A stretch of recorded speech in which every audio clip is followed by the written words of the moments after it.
Welcome, everybody. Hope you're well. Welcome, welcome. We are live, and today it is Friday, July the 3rd, 2026. I was supposed to do this show on Tuesday, but my week got away from me, and I'm glad I waited because a lot has happened in the social, political discussion online. And also, I've had a few very interesting conversations with some people, some friends of mine, and people that I know that inspired this particular show. And there's even more than that. And anybody that's been following this show for a while or following the work I do with Michael Tessarian on the Unslaved podcast, which you absolutely have to go and check out, you will know that I have been a somebody who very much defends individualism, individual freedom, the Western tradition, and I sort of have my own remix of some of the ideas that make up what we call the Western tradition. It's such a vast tradition that entails so many different philosophical arguments and so many different things. But I felt it suiting to go into this particular discussion today yet again, but maybe in a different angle. Some of this you may have heard in past shows, but it's all going to be in one place. I also do these because I know we've got a lot of new people that are curious about these questions and are getting to the place where hopefully we're at least on this show, where we're beyond just discussing the politics of everything and we're trying to get to the origin of ideas. And this is where we're going to get into the argument for the individual from the perspective of individual freedom and liberty, where it came from, what the ideas are, what its enemies are, why the enemies exist, the psychology behind it, the history behind it, and the arguments underpinning all of it. See, what I found interesting as I was exploring this just organically as a curious person, I just wanted to know, why do people believe what they believe? How come people come out on the other end of all of this research they're doing in university, or even just curious minds that are getting this, go to the libraries, pick up these books, start reading this stuff? Why do people sit on different sides of these arguments? What motivates the reason behind where people end up after they survey all of these discussions and premises and ideas and arguments, and what is the differential there? Is it there's a problem in the arguments themselves? Is there something missing in the ideas that have been hacked out for literally thousands of years by some of the greatest minds humanity has ever produced? And yet it seems like we are still generally, as a civilization here in the West, as a culture, and as individuals, so many of us are not educated about the premise of these ideas, where our constitutions came from, where the notion of freedom came from, how that even came to be, the battle of the century and the ages that it took to even be sitting here having this discussion with you, where we can all sit here as individuals to freely speculate and think and ponder and figure out where we as individual minds end up. And so, as we go through this show, use this show as a metaphor for the discussion that's happening everywhere right now. Everybody's hearing all this information, everybody's watching things plummet, and all the disasters we're witnessing, and all the horrible things that are going on that I'm not going to be really talking about. And we're all trying to figure out, what's the solution? Where did it go wrong? How did we get to this point? This is sort of what's always inspiring me to go back to the great thinkers who already thought all this, who already had this same thing happen in their time. And it was so life changing for them that it inspired a lot of the thinkers we're going to get into, who don't all agree, by the way. There's differences, but in other ways, there is agreement, when you know what you're looking at. They've already looked at it. How can we learn from their thinking and then maybe even upgrade it and make it even more robust? Because if freedom is going to survive the era that we are in right now, whoever wants freedom is going to need to know this. I'm not here to make collective arguments to say we all need to do this. Look, I'm beyond the we at this point. Each individual that wants to preserve freedom and pass that tradition on to their children, this is why it's important, because that tradition of the West, that was born in the West because it was born in the centers of freedom, that tradition is something that I believe is worth preserving because we at least need to understand where this all comes from in order to either fight for it or reject it or alter it. And I feel like a lot of people are having this debate and this discussion right now that have no idea in the world what the premise of their arguments are, where they come from, let alone the counterpoints and the history of intellectual debate and discourse that has taken place around the subject we're going to get into. And the title of the show, I called this, what do I call it again? Here it is: Defending Individual Freedom and the Western Tradition. So that's what we're going to do today. So I hope you're cozy. I hope you're doing well. Give me a hello in the comments. We're so glad you guys are here today. Thanks for joining me. We are live today on Substack, on Twitch, on Foxhole and Pilled, on X, on Substack. Did I say Substack? Rumble. I think that's it for lives. And then you'll probably be listening to this in the archive. So you can get me on Spotify. You can follow me on iTunes. You can get me on YouTube. Some stuff goes to YouTube. I'll see if I can get this one to go to YouTube. We'll see what happens. But there it is. And I hope everybody's welcome. Danny says hi on X. What's up, Danny? Good to see you here. Okay. Without too much ado, I want to just get into this. Now, we're going to get to this video in a minute. I just did a video where I was summarizing an amazing summary of an account from Poland. His name is Krzysztof. Once again, I can't pronounce his last name. Polish last names just do me in. I'm sorry. Love it. Wish I could speak the dialect properly. I've got to practice that. But anyways, this gentleman did a phenomenal breakdown of his way of viewing Lord of the Rings. Speaking of Western traditions and Western myths and legends and stories and tales and writers, I mean, you're right in the mix when you're talking about Lord of the Rings, obviously. There's many ways you could view Lord of the Rings as a metaphor. I had someone come in and start saying, but Tolkien didn't like metaphor and he didn't like, and I'm like, no. We'll get to that later.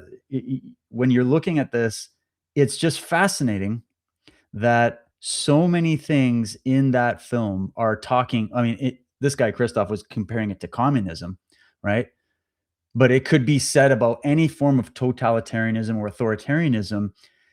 And it's the correlation of the ring of power being the temptation, right?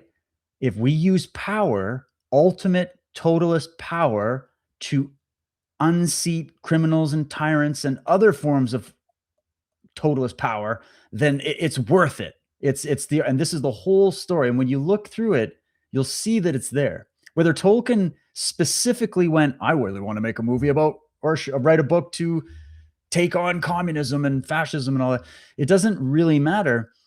You can see it because what we're looking at is a living myth. Because remember, Tolkien took from the Catholic Christian tradition, but also the Western magical tradition. Whether a lot of people want to admit that or not, it's littered throughout. I mean, the reason people might not know it is because they haven't studied the Western magical tradition. That is another thing that we get into on the Unslaved podcast. You definitely need to check out to get more context on that. But I had to put that little preamble there to illustrate it. But you know what? Why don't we start with the video? I did a little video where I read it out. I think it's crucial. And actually, sorry. Let me do two things before we do the video. I just want to make sure we get this all done perfectly. There's a few things that have inspired this one, guys. So let's just do this one. So this one here, okay. I love this account, Alice Smith. I think she's in the UK, but she's making a lot of arguments for freedom and whatnot as well. And says this, which is not incorrect, okay? But I'm trying to use their great post to add another layer, and that's what we're going to be doing today, adding the next layer. So the argument is here, the UK, because the UK is all up in the news right now, and she lives in the UK. The UK will never rid itself of cultural Marxism, which is multiculturalism and DEI, until it rejects the economic Marxism, welfarism that underpins it. We could take this apart and go through it. I got no problem with the statement other than to say, right, it's true on the surface level.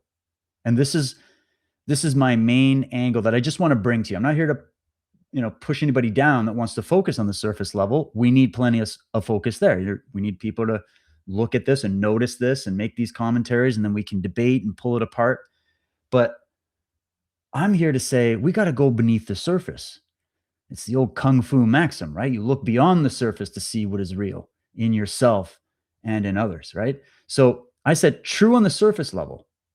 What needs to be analyzed and exposed for all to see, then rejected, are the philosophical roots, which is the ideology and the arguments made that underpins the economic political front, basically, of what she's referring to there.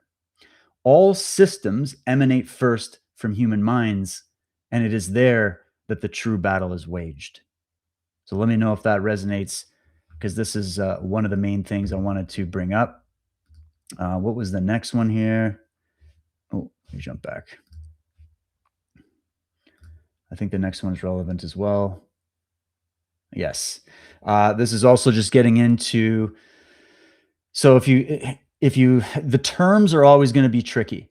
All right. Like even terms today that we use, like liberal, conservative, right? We all realize that we're past these terms. These terms have been basically destroyed through this incessant propaganda, revisioning history, and all this kind of stuff that we've seen in in the cultural takeover through the academics, through the media, et cetera. Right. So it's going to be a little bit, but what we're really looking at here is at the base of it, the arguments for collectivism and the arguments for individualism. The reason I always boil it down to those two terms, or collectivism, I'd also put as totalism, right? Because you need totalism or totalitarianism, authoritarianism, pick your term.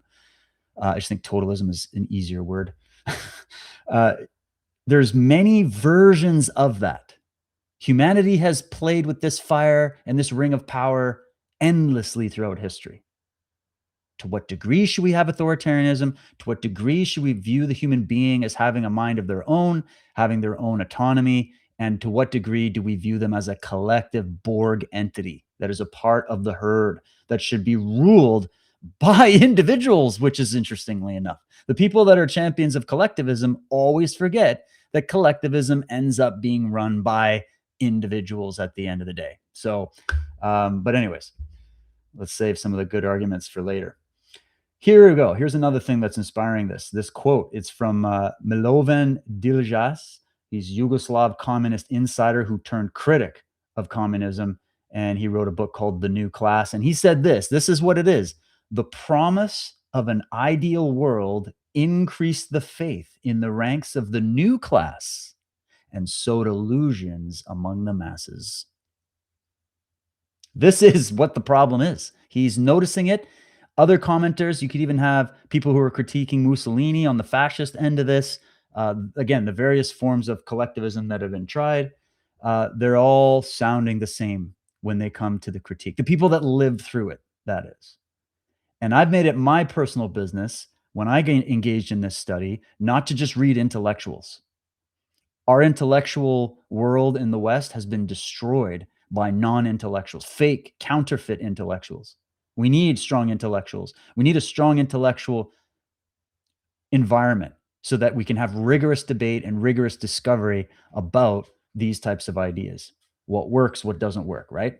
So I feel like this is super relevant to what's popping off right now all over the zeitgeist of our time, the big discussions, the big debates, and it's the promise. What is, like in Canada, we're dealing with our current government under Mark Carney, under the Bank of England, right? Or under the City of London, I should say.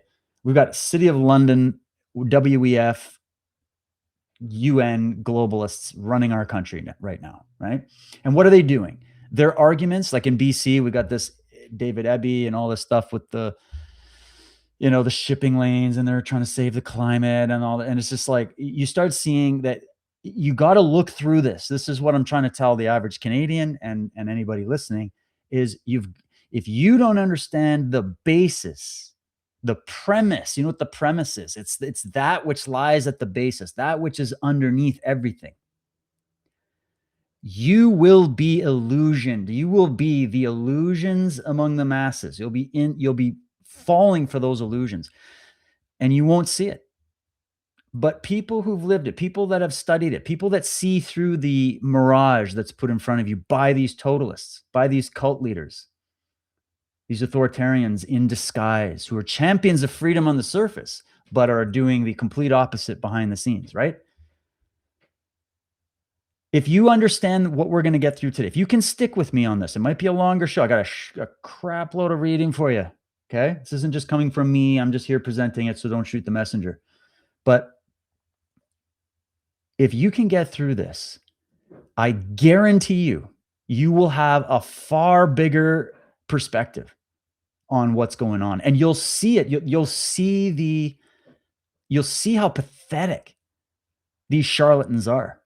And you'll also see through a lot of the lies being sown in what we used to call the freedom or truth movement, or the people that are basically all the people that freaked out because of the fact that over the last 5, 6, 7 years, this agenda for centralized world control and the just the horrors we're seeing, the mass immigration that's out of control, the violence in the streets, the crime, the economic, all these things, I've always been arguing they're just symptoms of a greater war. We've talked about the criminal high tables. You've got groups that have their own vested interests that are involved in this war. They just want their thing for their collective, right? Our team's better than your team, so we're going to come in and just take over, right? There's those levels of this. Then you have criminal high tables that are made up of the psychopathic sharks that don't care about any of these arguments. They don't care about humanity. They don't care. They just care about what's in it for them, in a very let's just call it psychopathic version.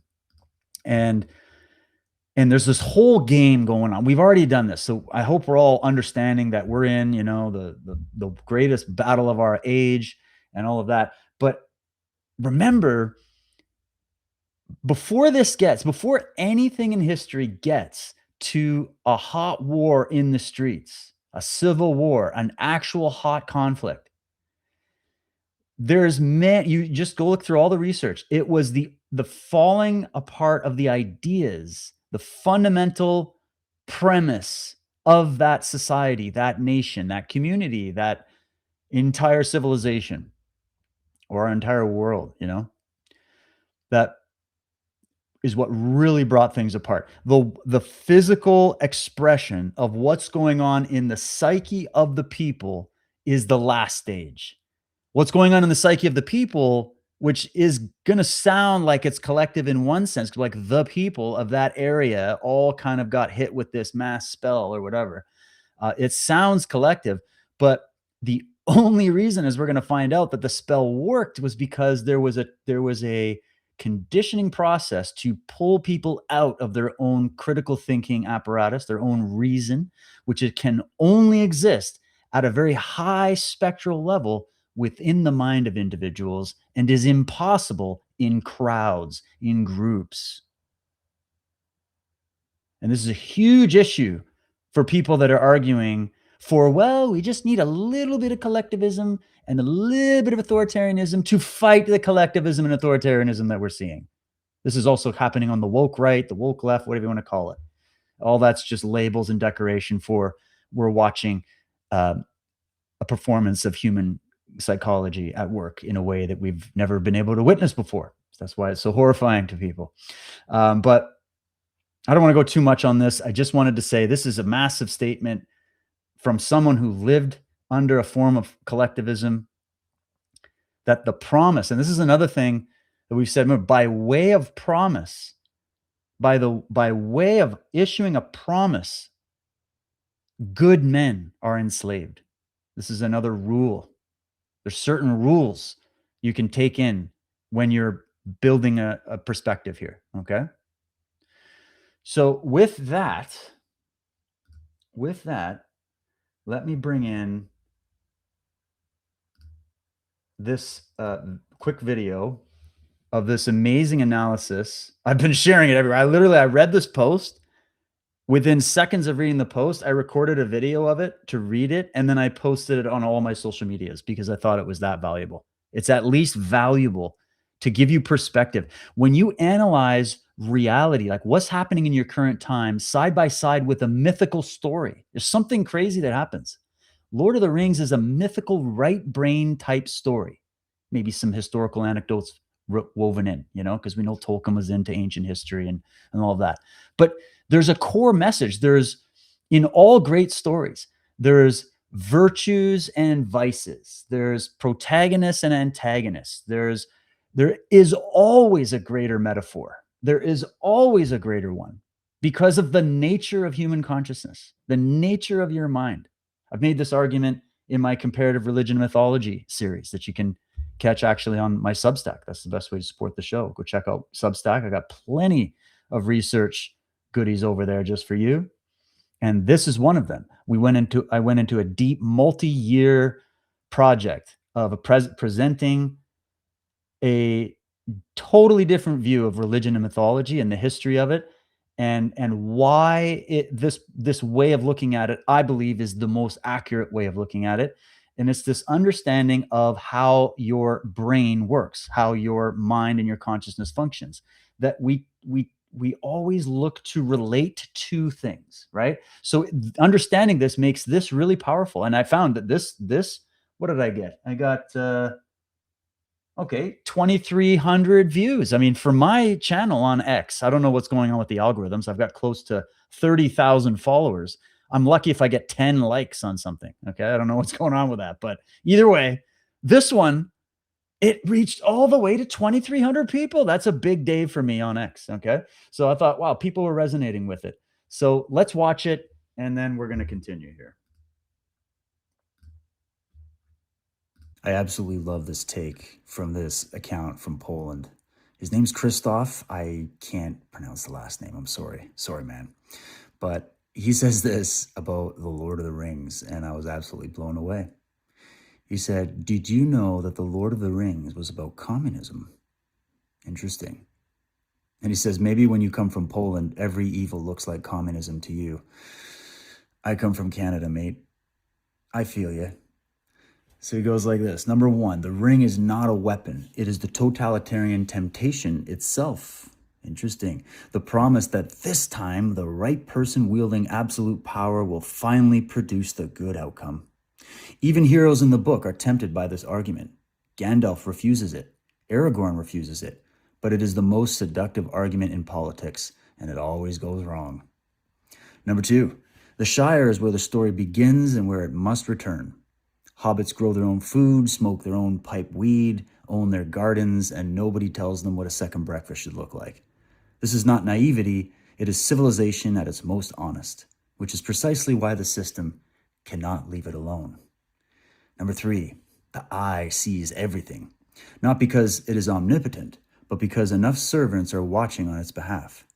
The Nazgul are the secret police, former kings, once free and powerful, who accepted rings of power and became hollow enforcers. They did not fall suddenly. Each one made a reasonable accommodation, then another, until nothing remained inside the armor. The surveillance state does not need cameras everywhere. It simply needs people who have already sold themselves and have nothing left to lose by selling others. Number four, Saruman is the most sinister villain in the book. The brilliant intellectual who studied power so long and so closely that he decided he might as well have some. The collaborator, the man who convinced himself that managing the evil was smarter than opposing it, and ended up running a small franchise of it in the Shire. Number five, the Shire gets collectivized. This is the chapter that Western readers most want to skip, because it means that ignoring the darkness, while it was distant, did not protect the things that were close and dear. Listen up, Canada. It came home anyway, wearing the face of bureaucratic administration. No private gardens, no excess, enforced sharing, small men with clipboards and new rules. Sharky, the defeated Saruman, cannot create anything anymore. He can only administrate, regulate, and ruin. This is what the system looks like when it has already lost everything else. Number six, Gollum is what the system produces when it finds someone useful. He serves the ring completely, calls it his precious, and has long since forgotten what he was before it. He is not evil, he is consumed. The system doesn't need to destroy you, it just needs you to need it more than you need yourself. What a phenomenal sentence that is. And finally, number seven, the ring must be destroyed, not used, not reformed, not redirected, not wielded by a better person for better ends. This is Tolkien's most radical political statement. Some instruments of total power cannot be turned to good purposes. They must be unmade. Every generation has to rediscover this because the argument for just one more ring in the right hands for the right reasons never stops sounding reasonable to some people. Top shelf, man. Well done. Top shelf indeed. Top shelf indeed. I think so. I thought that was definitely profound. Some phenomenal stuff in there, and definitely nothing wrong with looking at it like that. It just brings it brings the universal truisms to life. It's the idea that everything is so old it's new again, and everybody's trying to reinvent the wheel while stepping over the bodies of the great men and women who already figured out what's the premise of the idea that is the problem, what's the premise of the ideas that are the solution, we've already figured this out as a civilization. How do you think we got to be successful, as successful as we did? And even with the blights, everybody expects this to be perfect. Are you perfect? No, no individual is what you would call perfect according to this objective standard that, interestingly enough, is that's already an issue in many ways because who gets to define what perfect is versus what is not? In a weird way, we're already in individualism because maybe your mind thinks something is perfect that another person thinks is imperfect, and you could all debate that out. At the end of the day, you're using your individual mind to determine that, anyways, right? But aside from just the philosophical argument of how actual physical human consciousness operates, which is on an individual level, that does have components of the tribalism and the collectivism that are, at least on an evolutionary scale, were part of a necessity of survival at a certain stage of human development. And if we can accept that there's stages of development and stages of development of ideas, like I grew up with a Commodore 64, right? I mean, that thing was that was like alien technology to me when I was in the 80s growing up. But today, like a fraction of that technology is in my phone, and it's even more, so like if we see in technology and it's innovation, right? If we see in technology in various aspects of our world, you can even get into philosophy, how there's been a honing of ideas. You got ideas that are kind of crude. You've got philosophers that represent and champion like the most extreme version of their ideas for the purpose of just injecting it into the culture for debate, and then it's debated by other minds, and then it's revised. And this is the Western tradition, the tradition of free thinking, of analyzing reality, of analyzing and studying human consciousness, of trying to figure out the answer to what promotes the maximum amount of what serves mankind, not what slowly destroys mankind, which so many people seem hell-bent on adopting. And then you got to ask, why are so many people suicidal in that way? Right? Why are so many people riddled with the self-hate and the angst and the anxiety and the fear and the need to control? And like, where does that come from? That's already been discussed. We don't need to redo it. Like it's all the stuff I'm talking to you today. Our ancestors would be rolling their eyes. They're like, yeah, we got to do this again. We got to teach the young kids who've been getting brainwashed by their Marxist professors and the control freak professors and the media that is just shilling for these global powers that have no interest in the world of preserving anything for you and your children. Clearly, this is something else going on, right? Well, this has been known. This isn't the first time that this has happened. It's just the first time that it's happened in this way. That's the only difference. We got it's more technology now. The world has changed, over the decades and centuries, but it's still humans. Everywhere we go, there we are with our traumatized psyches trying to hack it out and figure out what's the best balance for life. What's the best balance for life, right? Parents, we have to think about this for our kids, right? And if you're a champion of freedom and you want to see this tradition preserved, because it is under a severe threat, I don't know if you've looked around lately. It's frightening to watch how easy people are walking away from that which is best for them. They're fighting against concepts and ideals that were championed by the greatest, most powerful. And powerful not in just the money, power over people way. I'm talking empowered people that you can ever imagine who fought this battle over and over again. And yes, we're being asked, our generation, my children's generation, their children's generation are going to have to fight this. So maybe if my great great grandchildren watch this one day, at least I tried to contribute, you know? Like that's how I look at it. And all I'm doing is contributing, nothing unique. I'm not the one thinking this up. I'm just the person that presents and delivers and organizes and tries to give it a different spin. But I'm paying homage to the people who died and bled for the tradition and wrote the tradition and argued for it and championed it and fought against it and exposed the lies. They didn't just, it's not just something where you're like going to hum and haw as to where you're going to be in the end.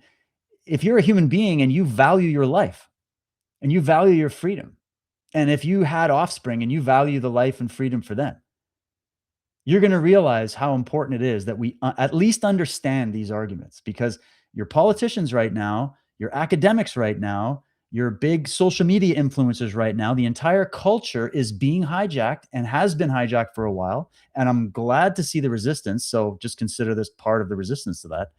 But it's not enough and it's not happening fast enough.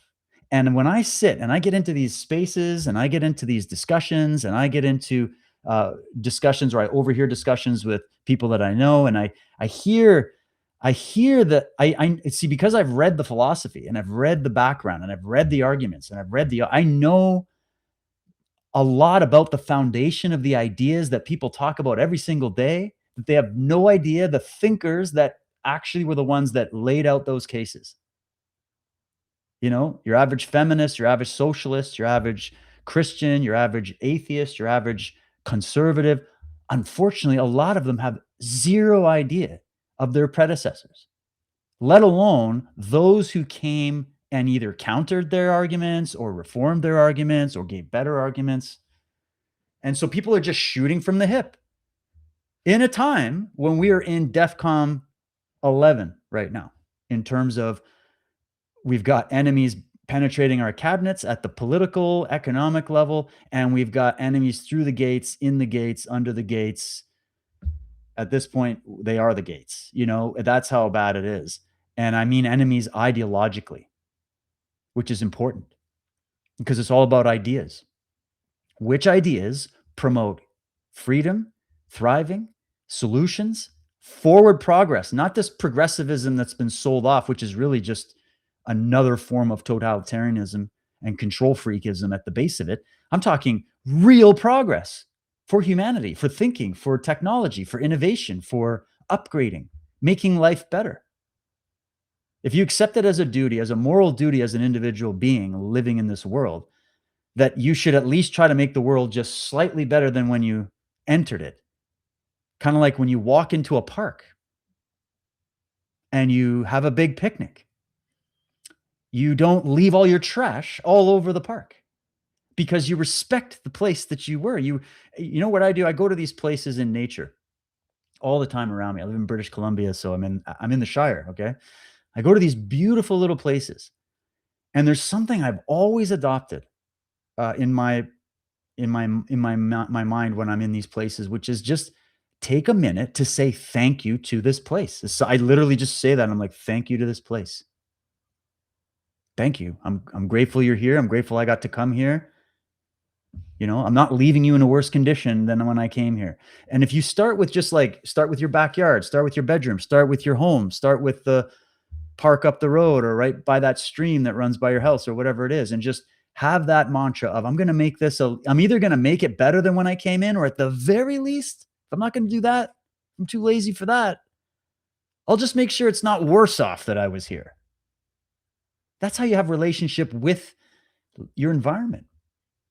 But we don't see this as the dominant. We see just gimme, gimme, gimme, take, take, take. I'm going to leave my shit everywhere. I don't care. And oddly enough, those types of people are the ones that are lecturing us about climate change, which is really, really, really bizarre to me. So, anyways, lots of tangents. Let's move forward. Let's move forward in this presentation now. So we're going to get through some quotes. We got a quick one from Millie B before I do that. Millie B says, freedom is so understated. We have such constraints on all we do. People underestimate what their government has taken from them. Respect for self and one another. Lead by example, not destruction. Great comment. Great comment. Very fitting. Okay.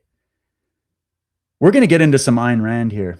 I bring up Ayn Rand all the time. I think she is one of the most consequential debaters in this field, and I think she predicted a lot of what's happened. And I think she argued with the best of them, and is someone to learn from, even if you don't have to adopt the whole package. Right?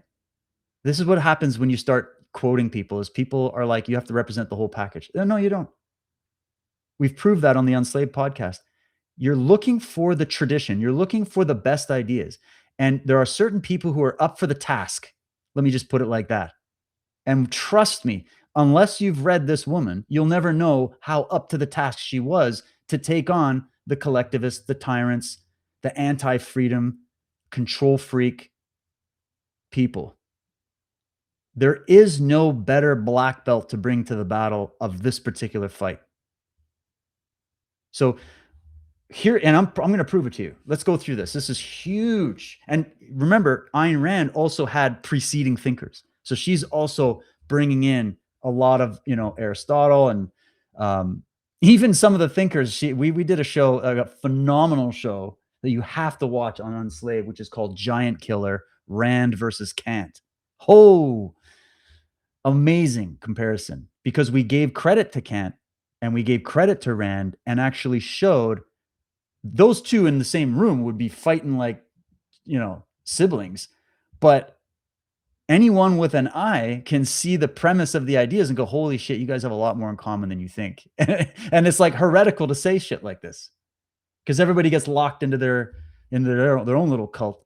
But that's a phenomenal show. If you really want to open your mind on that conversation, it's amazing. But anyways, let's get into this quote. It's very relevant. You'll see in a second. Rand is saying this: when a desire, regardless of its nature or cause, is taken as an ethical primary, and the gratification of any and all desires is taken as an ethical goal, such as the greatest happiness of the greatest number, men have no choice but to hate, fear, and fight another, because their desires and their interests will necessarily clash. This is just common sense. Right? So, you know how we talk about facts over feelings? It's sort of a joke on the conservative side. If this is the ultimate. It's the idea that there is objective reality where consequences happen. There is an objective reality where consequences happen. Everybody knows this, but I was blown away the level of commitment that was put in to the intellectual tradition to try to say, no, that's not true. And listen to the arguments, guys. Listen to the arguments of all the things that are combating the tradition of freedom in the West. They are all talking about somebody's random whimsical feeling is now the primary unit of value and concern, and it's the topic of debate, and if they have a desire, we need everybody to have the desire, and we need a benevolent government to force it into being that everybody's desires get met. But the problem isn't in the policy. The policy is constructed off of what? Off of a belief, off of a conclusion, off of a view of reality and a view of humanity and a view of human consciousness, a view of the human condition. And then they take that and they go, well, let's fix that. And they don't understand, these politicians. They don't, unless they're just all like, they have a secret smile and they know they're being destructive, right? Because there's definitely that level. But we're just talking about the more ignorant ones, the people that buy bad ideas. They don't understand how sometimes when they're in there trying to fix everything, they're breaking it worse. But anyways, When a desire, regardless of its nature or cause, is taken as an ethical primary, and the gratification of any and all desires is taken as an ethical goal, men have no choice but to hate, fear, and fight one another. Look around you, because their desires and their interests will necessarily clash. If desire is the ethical standard, that's what she's looking for here. That's what every philosopher is looking for. To those people who say philosophy is dead and we need to walk away from philosophy, well, what are you talking about? The foundation of ideas is dead? No, it is not. It is the primary study of concern. Please. If desire is the ethical standard, if we make that the standard, everybody's desire just gets to be the standard, then one man's desire to produce and another man's desire to rob him afterwards have equal ethical validity, which is that's what they've sewn into our culture. That's what they're teaching our kids. What do you think all these young sideways kids are out there robbing and beating people up in the streets without any concern in the world? Because they're taught a particular set of moral value, which is no value at all, either in their home, in the culture, in the school, whatever it is. They're being raised on this. One man's desire to be free and another man's desire to enslave him have equal validity, ethical validity in this argument. One man's desire to be loved and admired for his virtues and another man's desire for undeserved love and unearned admiration have equal ethical validity. If the frustration of any desire constitutes a sacrifice, so if you go and say, well, I don't think we should be mandating, or you should be allocating tax dollars and government lawmaking towards facilitating all these desires, if someone frustrates that desire, well, then we're making a sacrifice now, right? So if the frustration of any desire constitutes a sacrifice, then a man who owns an automobile and is robbed of it is being sacrificed. I mean, look at Toronto, Ontario, all the vehicles being robbed. What do the police force come out and say? Hey guys, we're on it. We've got Batmans everywhere trying to stop all the criminals from stealing your shit. It's illegal. It's wrong. Nobody should be doing that. No, that wasn't the statement. It was, hey, could you leave your keys on the doorstep for the criminals, please? Right? To me, it's just so obvious. If you see crime and corruption running rampant in your society, there's a reason for it.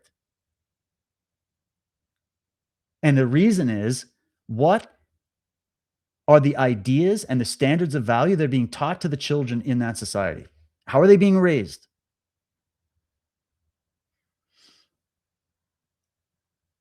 But so is the man who wants or aspires to an automobile, which the owner refuses to give him. And these two sacrifices then have equal ethical status. If so, then man's only choice is to rob or be robbed, to destroy or be destroyed, to sacrifice others to any desire of his own, or to sacrifice himself to any desire of others. Then man's only ethical alternative is to be a sadist or a masochist. The moral cannibalism of all hedonist and altruist doctrines lies in the premise that the happiness of one man necessitates the injury of another.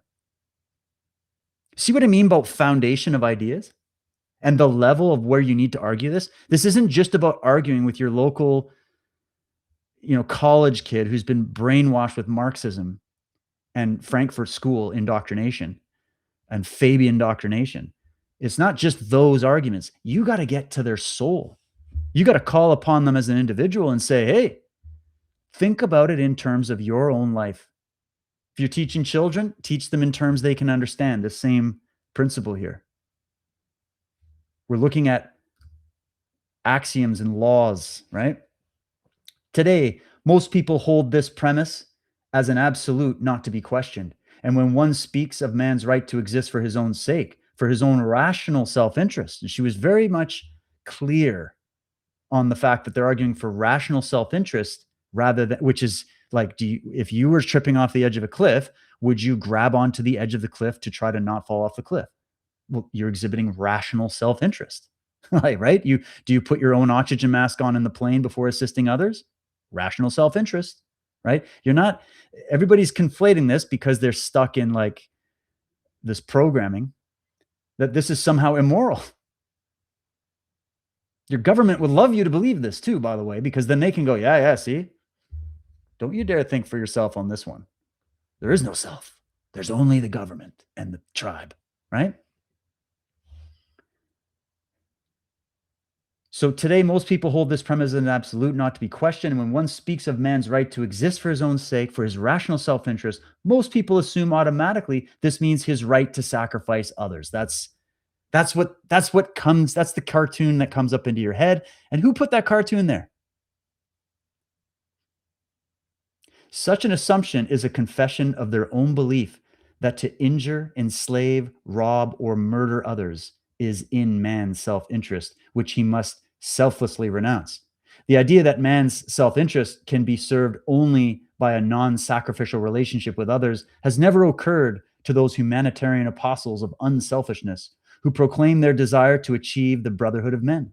And it will not occur to them or to anyone so long as the concept of rational is omitted from the context of values, desires, self interests, and ethics. So I just wanted her to clear that up before everybody goes in the comments and completely misrepresents the argument. So she called hers the objectivist ethics, which was just to say there is objective reality and there are consequences in that reality. And this is the world of politics that politics deals with, that politics is actually one of the branches of the tree of philosophy that extends into the people, right? She's not saying there aren't communities, there aren't people, there aren't culture. She's not saying that. Her arguments were specifically tailor-made to address this issue that she saw because she survived the Soviet Union and saw this whole situation unfold in front of her eyes, and then came to America and went, oh, you guys are, it's just like Solzhenitsyn. You guys are being flushed down the same toilet.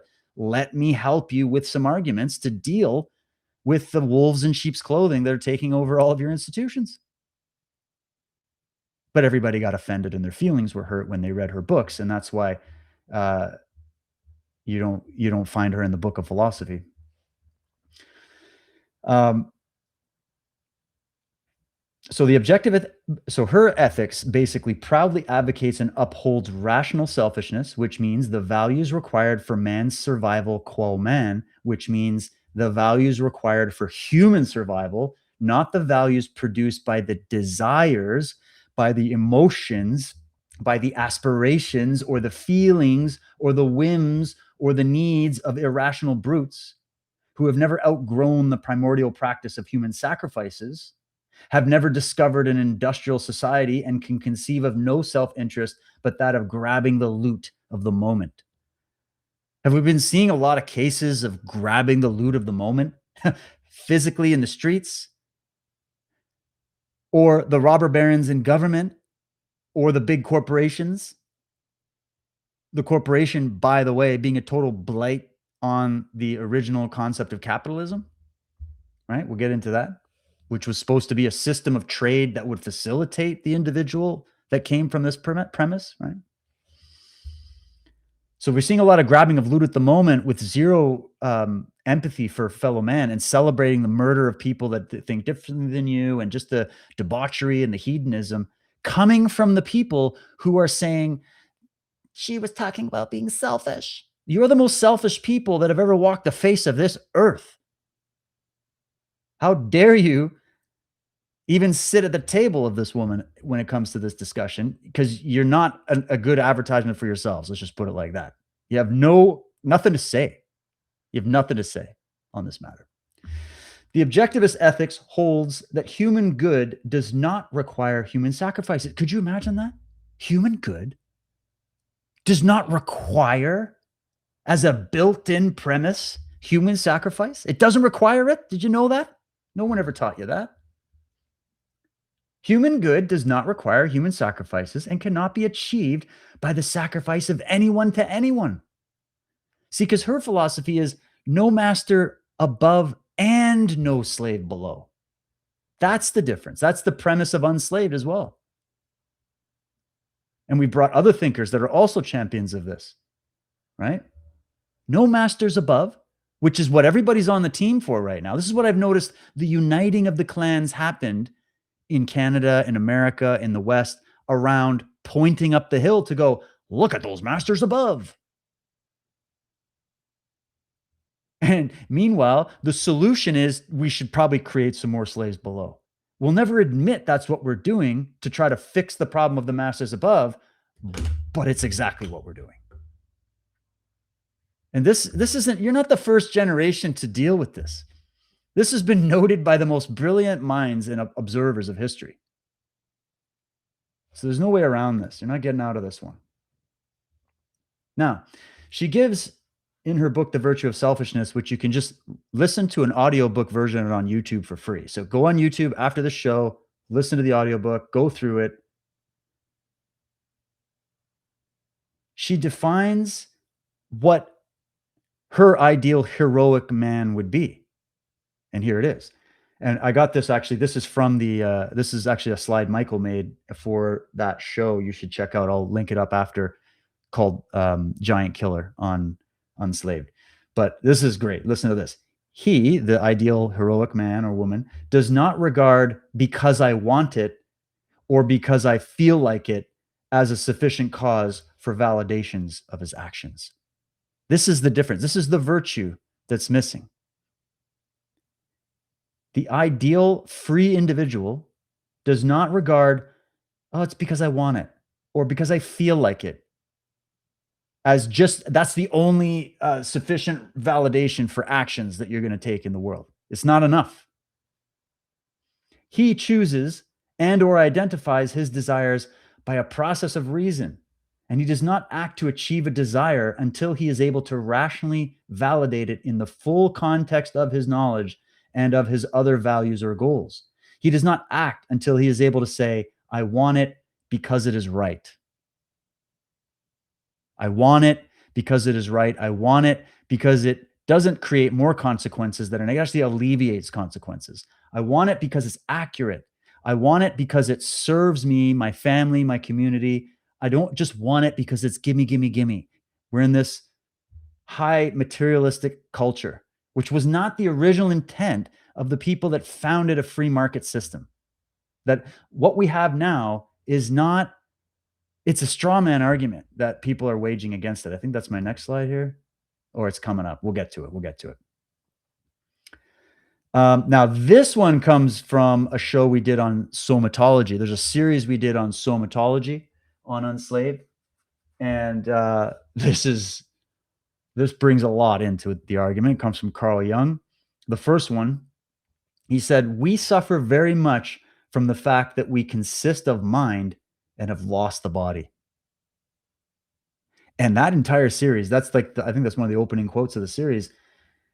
It's what defines the series, because it's been found that a lot of the psychological trauma actually embeds itself right into your musculature, right into your body, and shows up as a lot of physical illness, right? And we know this. A lot of stress, a lot of tension, which is what everybody's suffering under, definitely affects your body. And we've lost it. He's saying we've lost it. Other thinkers argued that even what we call the ego is actually the body, believe it or not. It's not located in the brain. So, and as a martial artist, we deal with that somatic intelligence every day of the week. We're trying to develop it. So think about this as just a warning from one of our thinkers, Carl Jung, when he was saying, hey, we suffer. This is what we're suffering from. Very much from the fact that we consist of a mind, but we have lost the body.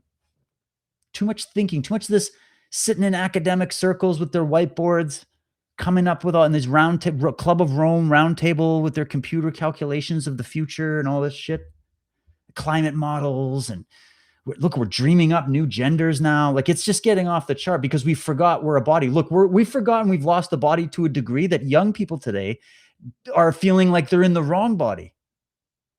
Are they actually in the wrong body, or are we talking about this? The body also forms the basis of what we might call the mental individuality. Here's the argument. It's based on nature, which is, as it were, an expression of corporeal individuality, meaning something in the real corporeal world that expresses the individuality. It's your body. It is none others,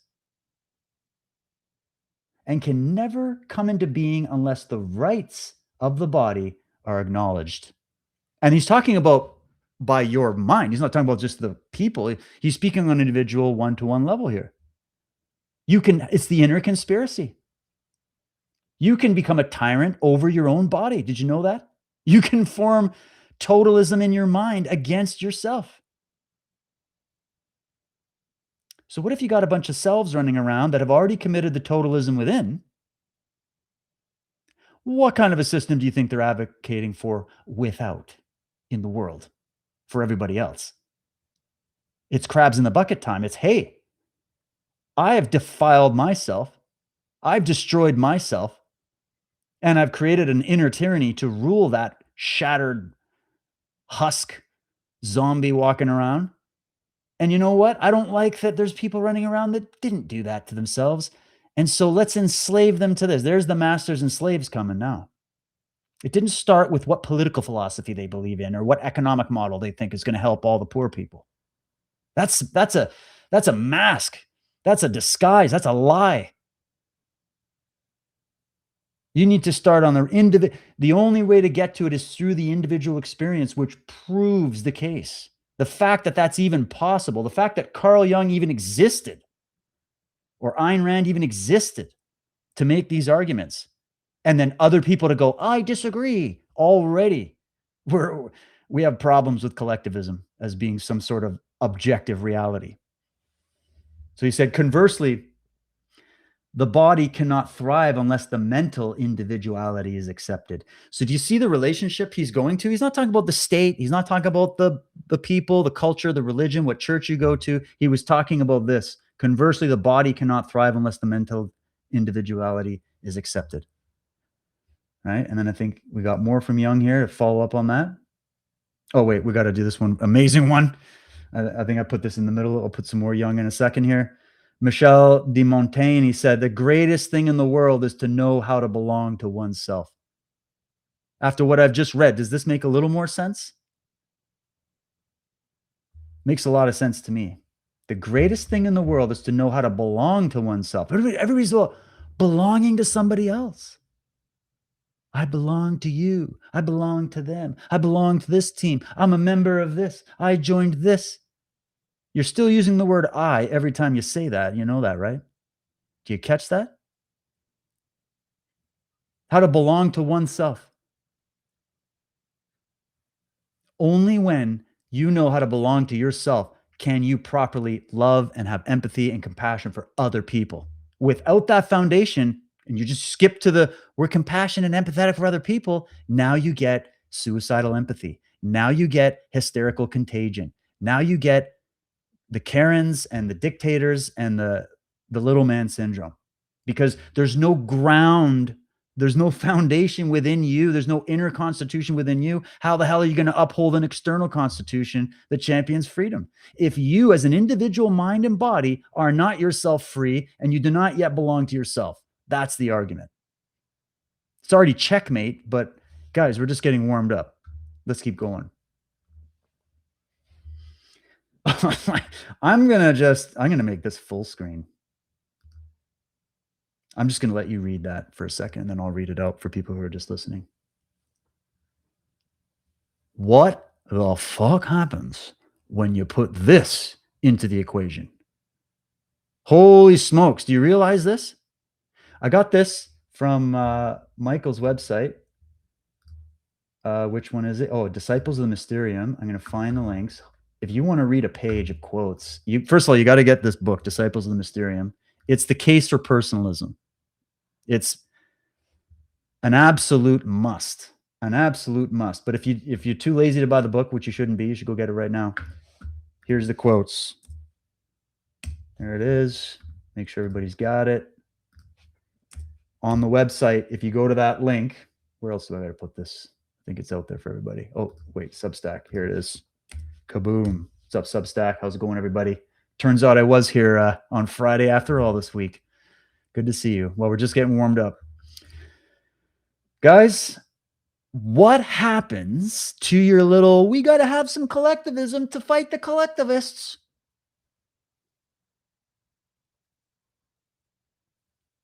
Self-realization is necessary before God realization.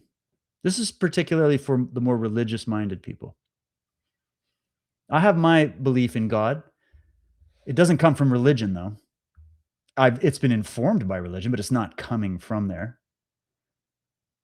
Mine, for myself, if I were to tell you, it's a personal one-to-one relationship with that which I cannot define, but that which I know is present. And the source and inspiration and the spirit behind all things, including me and including this thing of consciousness that we're even talking about right now. And everybody's defined that word. I know God has a lot of baggage behind it. I'll let you sit with that. I'm not here to go into that. But for people that are saying, hey, let's go, we got Tucker Carlson, we got all these people that are running towards a solution for the West that is actually going to make it worse. Because they're missing the first step. They want to go to God realization first. This is what all the priests do. It's all about the God realization. And you little puny little sinner cannot possibly have any self-realization. So it's only God realization. And we're going to build a theocracy to battle the autocracy. This is the argument for we need to bring back the church as the standard in the society. Now, you can bring back the church as a cultural standard, as a moral standard, and whatnot, and that gets tricky because we have to deal with the problems that have happened in that arena as well, and also be fair and bring out the positives that have come from it and the beautiful treaties on it. In fact, without Christianity in the West, a lot of these conclusions wouldn't have happened. A lot of these like debates wouldn't have happened. There wouldn't have been an Immanuel Kant to even have his thoughts. It wouldn't have been Lev Shestov. There wouldn't have been some of these other great thinkers. And there wouldn't have been even think about those traditions and even the preceding ones from which they come from. But regardless, we're here talking about what's the solution. Are we going to go collectivism or individualism? Well, this is about championing freedom of the individual. We have to establish that an individual even exists, and we have to establish a premise that actually carries through to the political stage. And if we start with only the latter, the God realization first, the problem with that is that's where you can get a lot of cult leaders and wicked priests ruling your ass. Because they get to be the interpreters. They're the vicars. They're the stand-in to tell you what God realization is and what it is not. And here's the book and here's the rules. Right? We're coming up against other religions now coming in and saying, hey, we're not here to take part. We're here to take over. So people naturally go, well, let's rally back behind what we all used to rally behind. Let's go back to the church. And it's like, okay, I get it. I'm not against that. But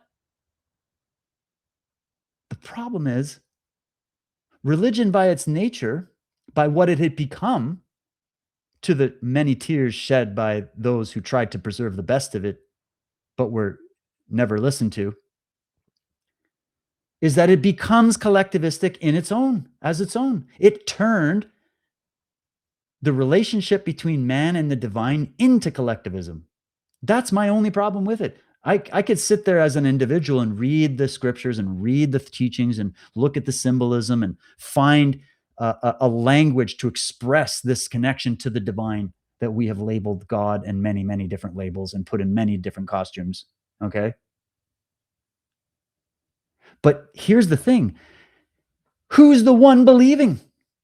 Who's the one in relationship? If it's a relationship, it's two-way, right? Isn't it? Or is it just the one thing? Is it self-abnegation and self-murder before we can even walk into this presence of what this thing we call God or consciousness or anything, right? An ideal?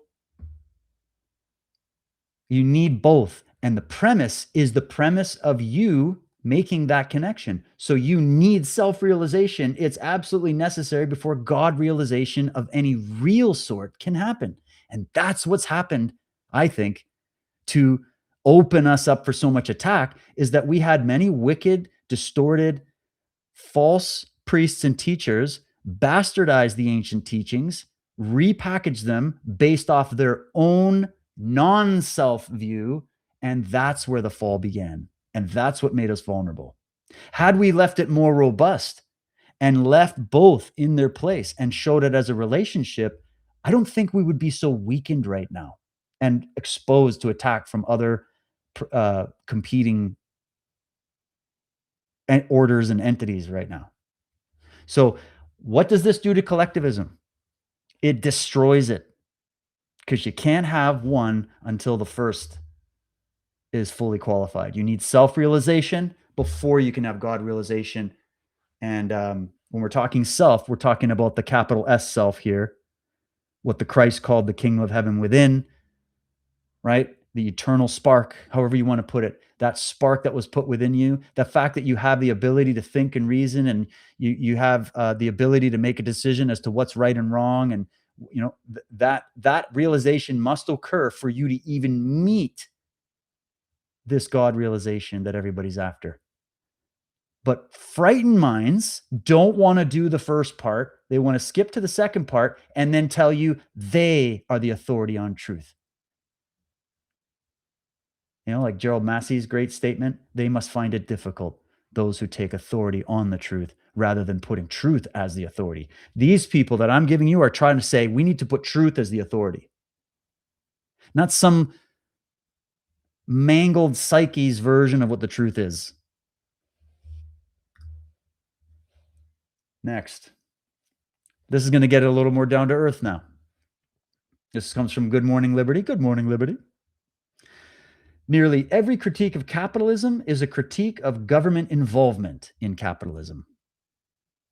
Now, I've been usually just, when I talk about the market solutions for a lot of this stuff we're seeing going on right now, I've just been calling it the markets, because that word capitalism, I showed you a few shows ago where that even came from.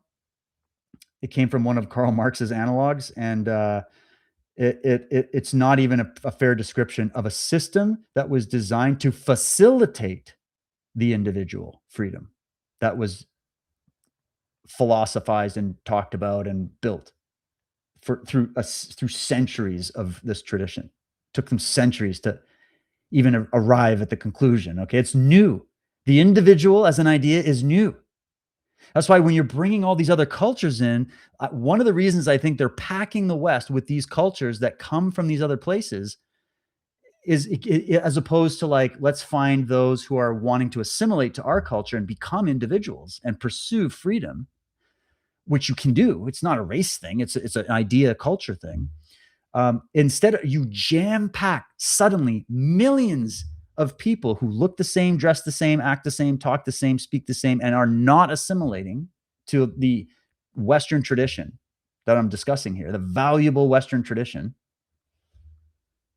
I think the plot from the high table was to get you used to people around you that don't come from this tradition of freedom and individualism, that come from a thousands of years, generational belief and practice of collectivism on various scales, and are actively here trying to implant that into our systems, which were originally built on individualism. So if you're looking for conspiracy, you could start there. Okay. I'm not going after the people. They're just used as pawns. They're ignorant of this tradition or even these ideas, and they'll sit there and argue with you about it. To them, it's collectivism to the max they want. Right? But that's not our tradition. That's not what we built it upon. Doesn't mean you can't respect those things and have elements and flavors, and that's not what I'm talking about. There's definitely nuance there, but I'm talking about, look, we're under attack. This thing about individual freedom could go away in a blink. That's where my concern comes in. Whether intended or unintended, I don't give a shit. If you're a champion and an advocate for freedom, this is your fight. This is the statement, guys. This is the one that did me in years ago when I first read it from Jung, The Undiscovered Self. You got to read the book, Undiscovered Self. Another one, Arnold Gruen, The Betrayal of the Self. Many great thinkers have speculated on this from different angles, right? But here it is. This is another coffin nail into collectivism of any sort as being the solution in any way, shape, or form to our plight right now. Here's your problem, guys. It's kind of like when Mises figured out the incentive problem and the calculation problem with socialism being applied to the economy. Socialism being like the economic standard and model is different than just having maybe some welfare programs or whatever, which we can all debate what level we should have that or not. We're talking, if you have hardcore socialism as the standard, the reason it fails is because of this. A million zeros joined together do not, unfortunately, add up to one. Think about this. A million zeros. He's talking about, so he had this term called individuation, that there's a process of maturity that happens. It doesn't start this way. You're highly collectivistic as an infant, because you must be, right? But as you mature, you start to realize that you have a different opinion than your parents on certain things, and you have a different way of seeing things than all of your teachers and the people around you and your friends at school. And you have this, you start to notice it at a certain age. I remember I don't know what age I was, but I remember realizing, I'm like, man, yeah, that's another human being running around. He's a boy. That's a girl. Well, but I'm different than them. I've got different ways of seeing things, right? You start noticing at a certain point. The million zeros he's talking about is the crowd, the mob, the herd, the Borg that can't think past the slogans injected into their brain. They don't think. The herd can't think. They're the zeros, the million zeros. A million zeros joined together do not, unfortunately, add up to one. So no matter how many times you try to tell me that we need to, well, sometimes a million zeros joined together add up to one, Dave. No, it's a fact of reality that it just simply doesn't. Ultimately, he says, everything depends on the quality of the individual. What's the quality of the individual? What kind of quality individuals are we churning out right now in the West, in Canada, in America, in Australia, in Europe? What's the quality? There's a few good ones, for sure. But notice it's a few. Who are the greatest thinkers of all time? You could probably count them on two hands max. It's a few that changed the world for the better, and a few that destroyed it. But they always destroyed it with a horde of orcs behind them, of zeros, pretending they're one.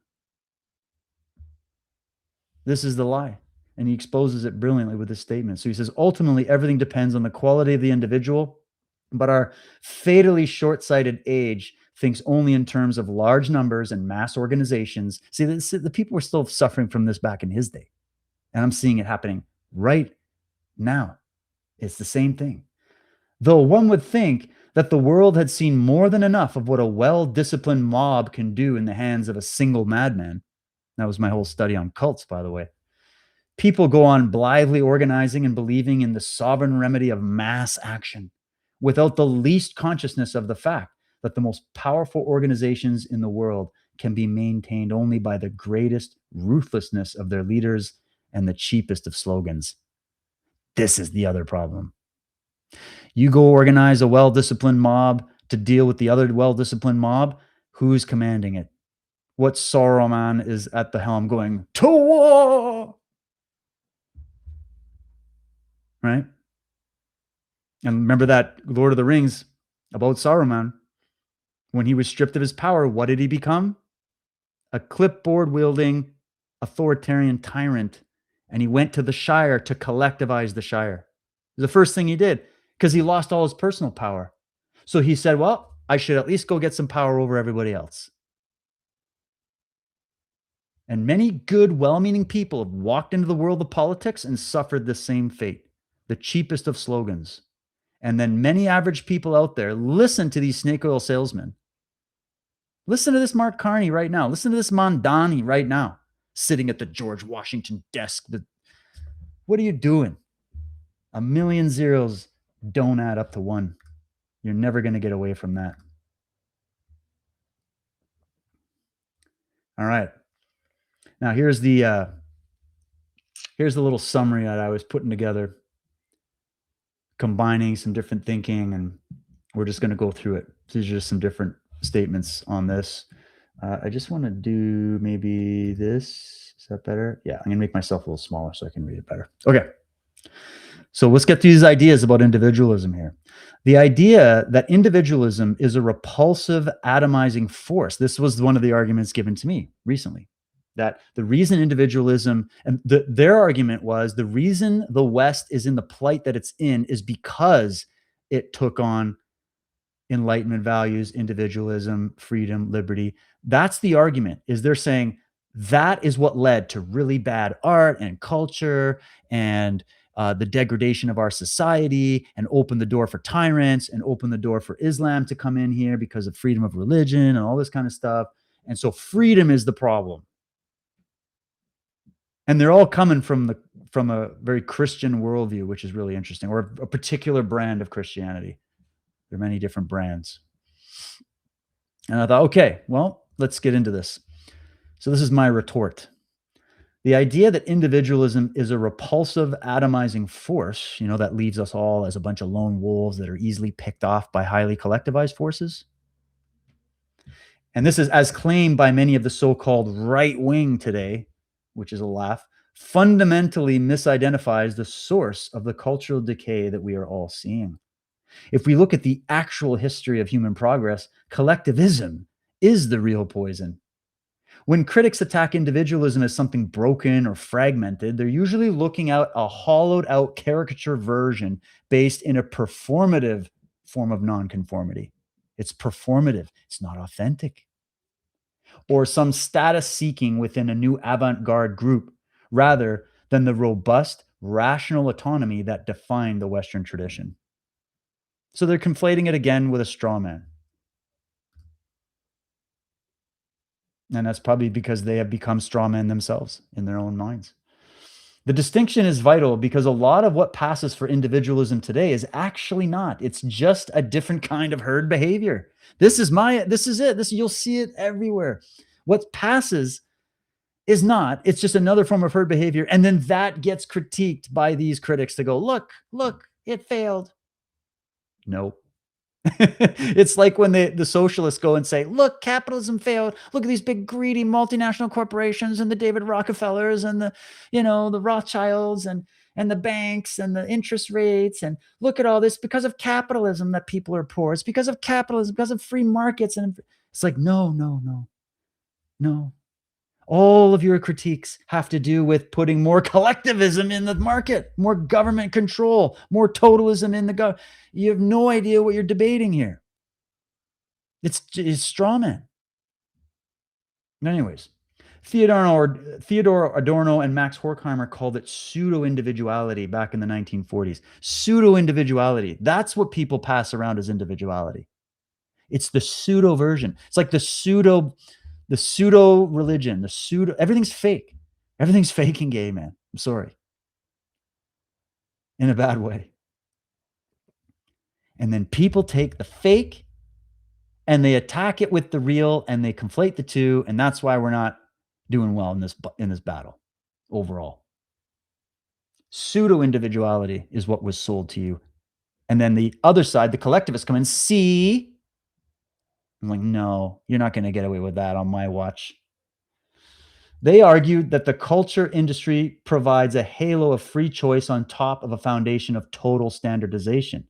You think you're making a unique choice, but you're just picking between prepackaged identities that serve a collective market. Authentic individualism, by contrast, isn't about what it seems. It isn't about that. It's what it seems we've lost the thread of what the Enlightenment thinkers were actually trying to build.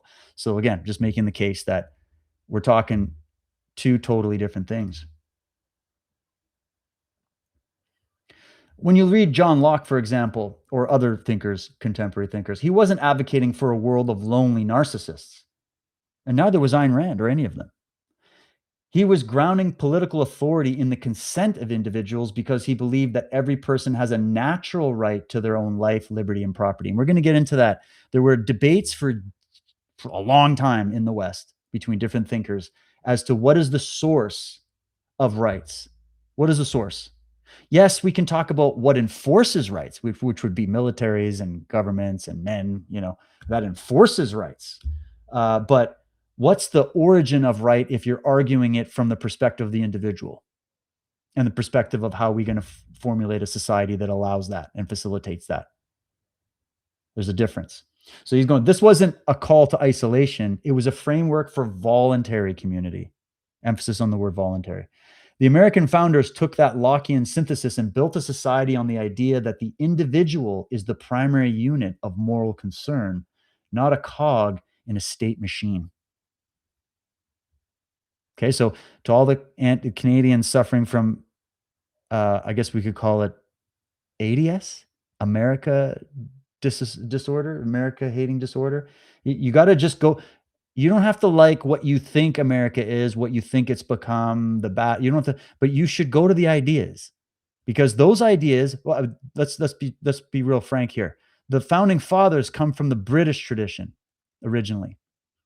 Okay, just to be separated just from like the British Empire, right? I'm talking about the British think the Western thought, the preceding, there were a mix of British, German, French. There was all these different thinkers that were going at it well before America was founded and around the time of the founding, right? And the American founding fathers come from Britain. And they just said, yeah, we don't want to do this collectivism anymore. We're going to do this liberty experiment over here.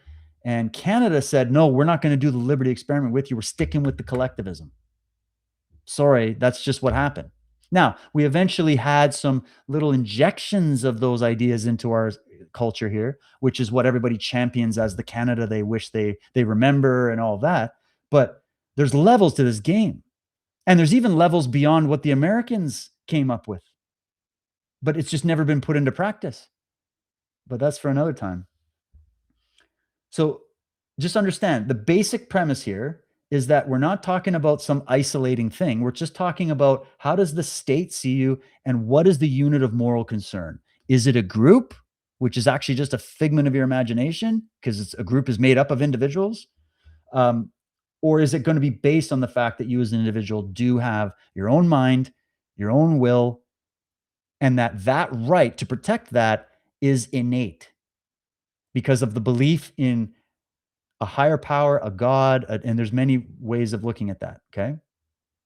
That it's installed, it's part of your right, it's the ground of being. Some of the philosophers would say it's the ground of being, it's the ground of consciousness. Consciousness itself behaves freely.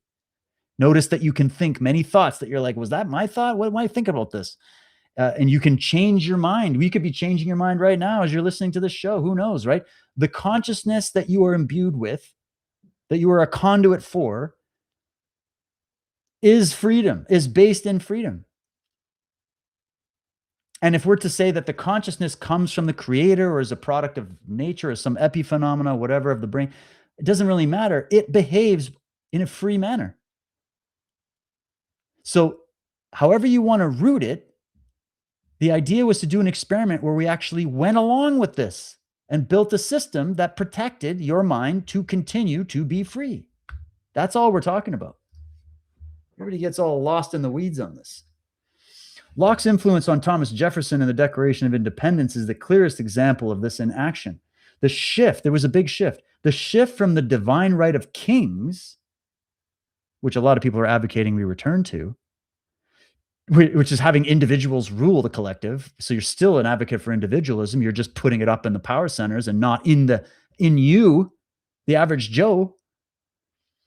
The shift from the divine right of kings to the rights of the individual changed the entire trajectory of the West. This is why we're hated. And this is why we're hated by the elites too.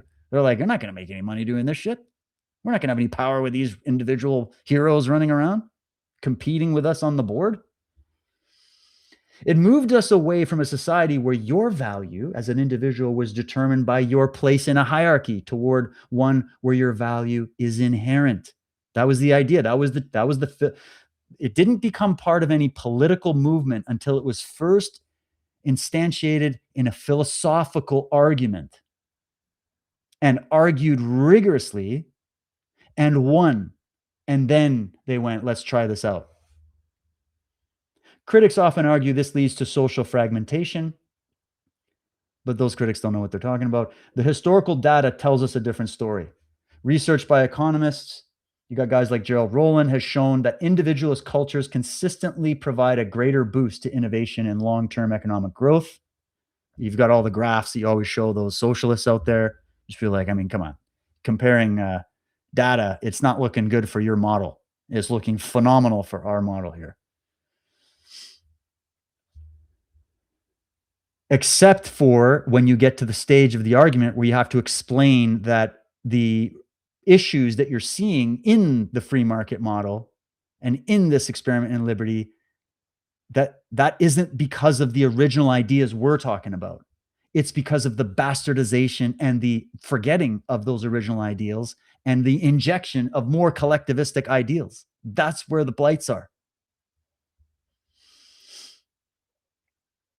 They tend to adopt democratic institutions earlier and maintain higher levels of accountability precisely because the citizens view themselves as sovereign beings rather than subjects. How do you view yourself in the chat? Let me know. Just put sovereign or subject. Which way, Western man? Which way? Yet we hear this we hear this constant refrain that collectivism is the path to some higher good. It's a seductive argument because it promises harmony and shared purpose. Remember, by way of promise. But if we look at the 20th century or all of history, that promise frequently turns into a nightmare. Whether it was the Soviet Union or Maoist China, the suppression of individual rights in the name of the collective led to stagnation at best and mass death at worst. And that's why I went in, guys, because people will say, well, Mao and Stalin, that wasn't real collectivism. That was a failed experiment. It's like, well, we've done a lot of mini ones with all these cults.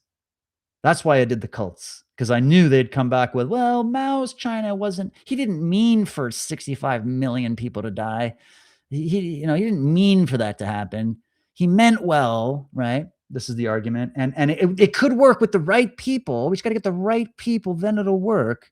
It's like, okay, but we've had this experiment done on mass scales, small scales, little cults over here, little Jim Jones communes over there, all these little communes that were run as experiments by a lot of the Puritans that came over in America.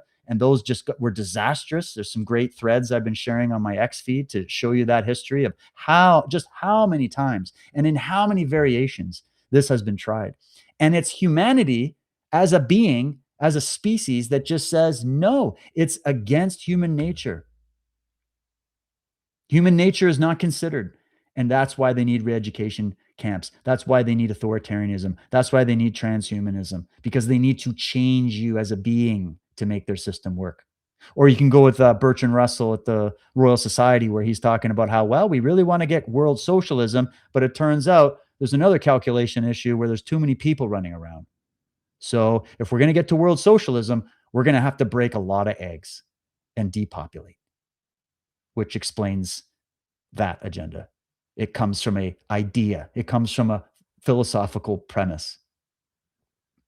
So Ayn Rand was particularly fierce on this point about collective stagnation. She argued that collectivism is the primal morality of sacrifice, where the individual is treated as fuel for the furnace of the state. To her, there's no such thing as a collective brain or a collective stomach. Only individuals think, and only individuals suffer. So there is no collective stomach. You have a stomach. Your kid has a stomach. You have a brain. Your kid has a brain. It's a myth. Doesn't conform to reality. No matter how many times we try to force it into being, it doesn't work. Rand's critique of the collectivist as a conceptual ghost used to haunt real people is very powerful. She points out that society is just the sum of its individuals. This was what Jung was saying too. And what happens when the sum is still equating to zero? When you have individuated, uncritically thinking people, all you get is mob, drool, and low IQ. Are you going to build a beautiful society when you operate like that? Nope. Just go look at all the countries. We got plenty of it. Actually, we got running experiments going on in the world right now. You don't even have to go back in history. You could just get on a plane and go experience the difference. Nothing like experience that'll teach you if you don't want to listen to these people. However, it's worth noting that even within the individualist tradition, there are different flavors. Here we go. John Stuart Mill, for instance, this is a big moment. John Stuart Mill, for instance, took a slightly different path in his work on liberty.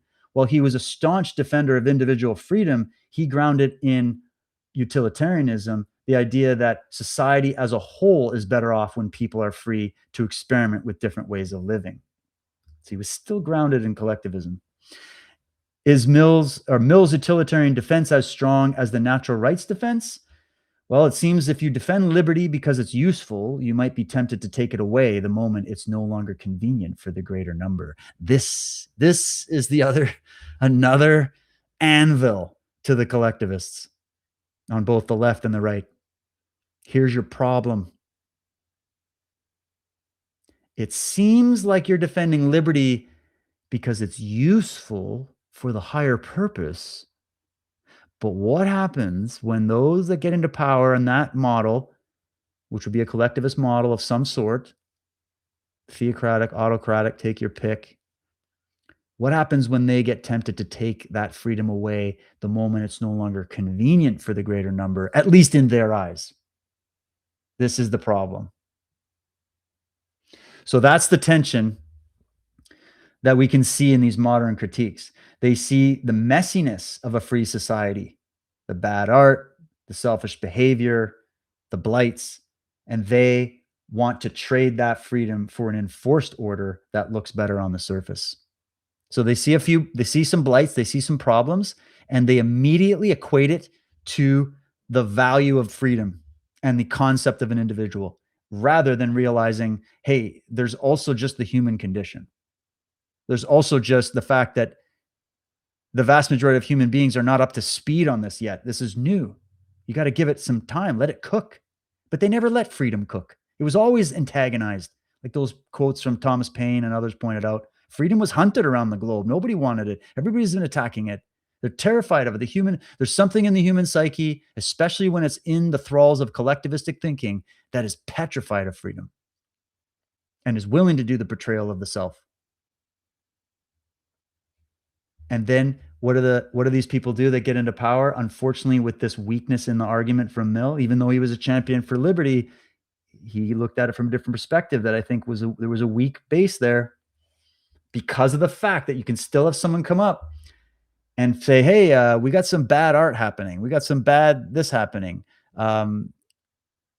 Well, we better just abolish freedom because it's no longer convenient, rather than doubling down on freedom and fixing the origin of the actual problems everybody's pointing to.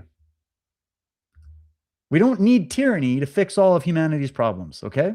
And that's what I'm seeing. I'm seeing everybody just advocate for another form of tyranny, another cult, another form of authoritarianism, more control freakism to address challenges that we're all scared of. Instead of just being heroic as individuals that do work together. Don't worry, you can still work together with your fellow man. We're not saying you're not going to have communities and families and nations and cultures and all. You're still going to have that. That's part of the human life. It's just where are we putting the focus? Where are we putting the unit of value? Where are we basing rights? What is the relationship with government? This is where this argument is to be had. So that's exactly where the confusion between subjectivism and individualism happens. This is the conflation. This is another pet peeve of mine. Everybody starts critiquing individualism, and when I listen to them for 5 seconds, I go, oh my God, you think it's subjectivism. It's like it's solipsism or something. It just shows me they know nothing. Haven't even picked up one of these books of these people to get an education on it before opening it up. And then basically saying, well, because it looks like subjectivism to me, let's just do more collectivism. Very retarded take, in my opinion. If everyone just does whatever they feel like without any standard of reason, you do get a repulsive culture. That's going to happen, guys. No matter what system you build. It's the old statement. There are no solutions to humanity's crisis. There is only compromises. And that's just reality. Okay. So if everyone just does whatever they feel like without any standard of reason, without any moral standard, this is where I do agree with Christians on this. That you need a moral standard in your society. You do need a rallying force. You do need a symbolic archive to activate the reason, to activate the thinking. On that, I'm with a cultural form of Christianity. but not a dogmatic, collectivized, theocratic form. Let me tell you that. I will fight that to the death. Because true individualism is tied to what? Personal responsibility. The most empowering thing and the most challenging thing at the same time. Arno Gruen, the psychologist who wrote The Insanity of Normality, argued that real autonomy is the only cure for the pathological need to conform. Think about that. You wouldn't come to the conclusion unless you'd done the thinking on this already. The norm the insanity of normality, that real autonomy, intellectually, mentally, the same thing. Societally, whatever we're going to base the law off, are we going to have a constitution that protects individual rights or no, right? Real autonomy on an individual level is the only cure for the pathological need to conform. And they found out, these psychoanalysts and thinkers who studied human consciousness and the human mind, they found out, let me just give you the Reader's Digest version. This is what they discovered. They wrote it endlessly. They proved their cases. They argued viciously for it, right? That there's a pathological need to conform. That probably is rooted in some of these older tribal instincts. But to move in a direction that will actually solve these problems, you need an upgrading of thinking.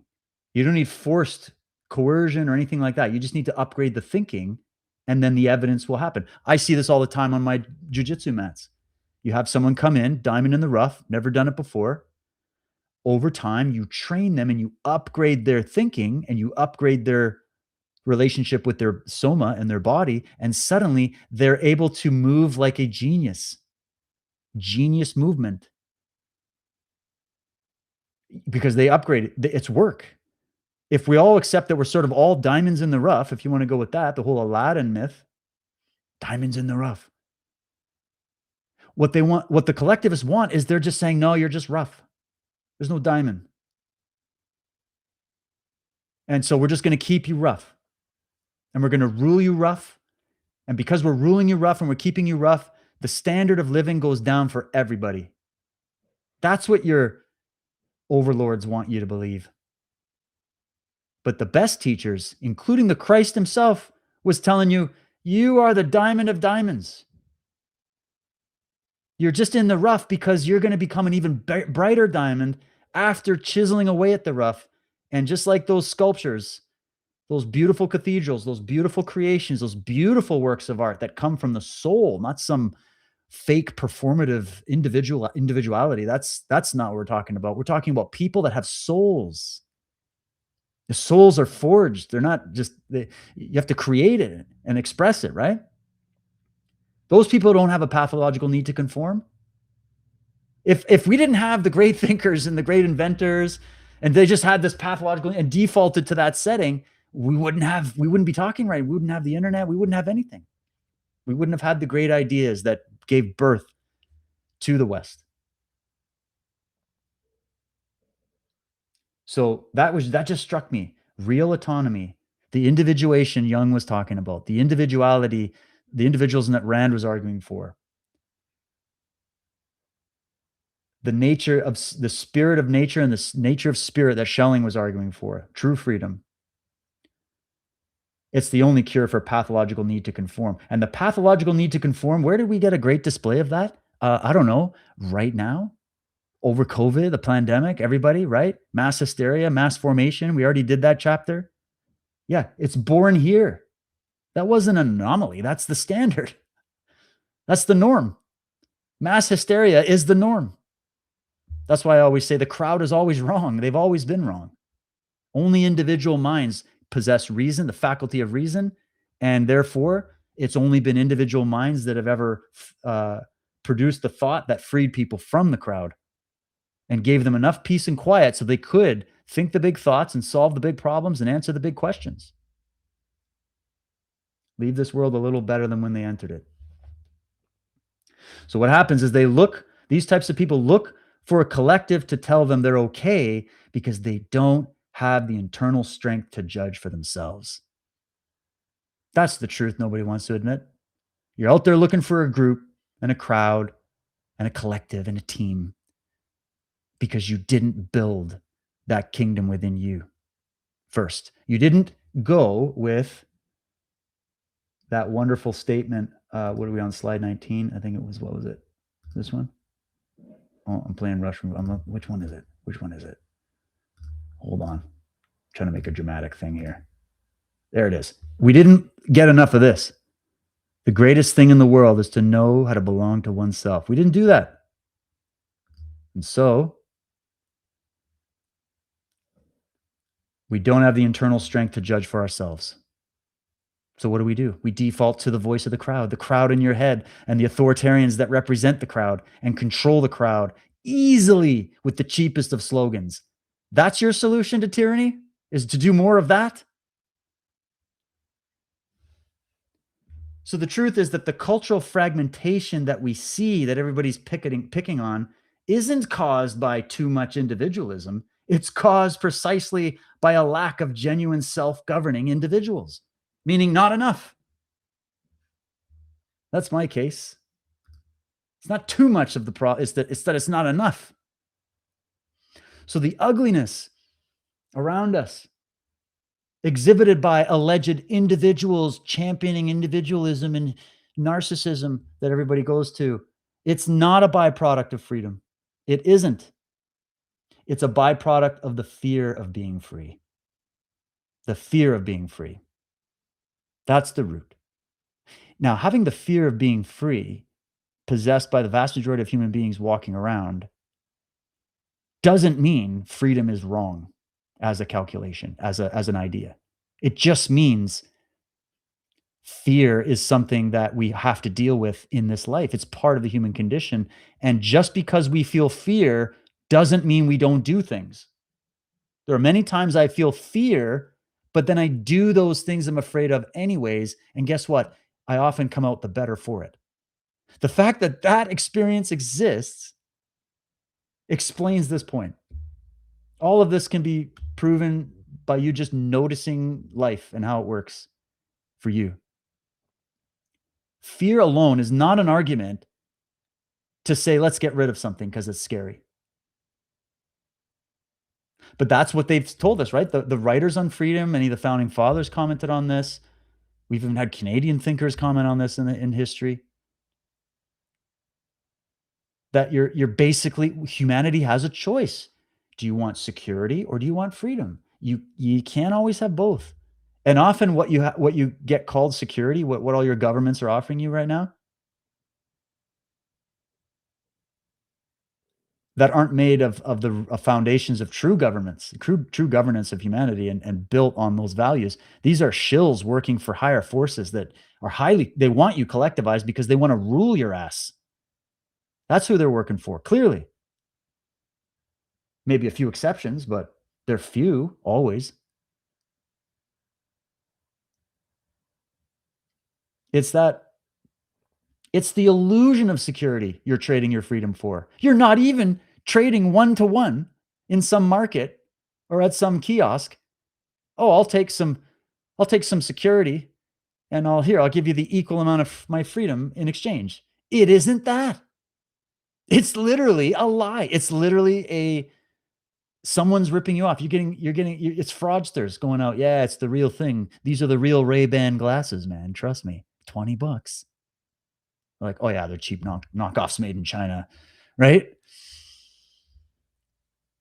That's what you're getting. That's what they're telling you. So this empty signaling to the collective. Oh wait, sorry, I got to back it up. So let's just recap. So the ugliness we see around us, you don't blame this on individualism and the Western tradition. You blame this on the fact that in the human mind, even the best of us, there is a fear of being free, because there is a fear of personal responsibility, and there's a fear of hard work, and there's a fear of failure, and there's even a fear of success, right? There's a lot of these things, but fear is not reality. Fear is a misunderstanding of reality. And a fear is a misunderstanding of your inner reality and what you are capable of is a gross miscalculation of yourself.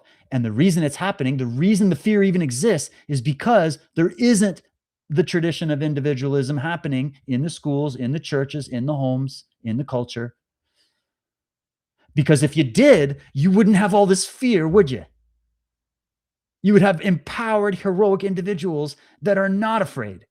And even if they were, they've developed courage and trust in themselves, grounded in something real that is connected to how they see the higher powers of the universe or nature or whatever.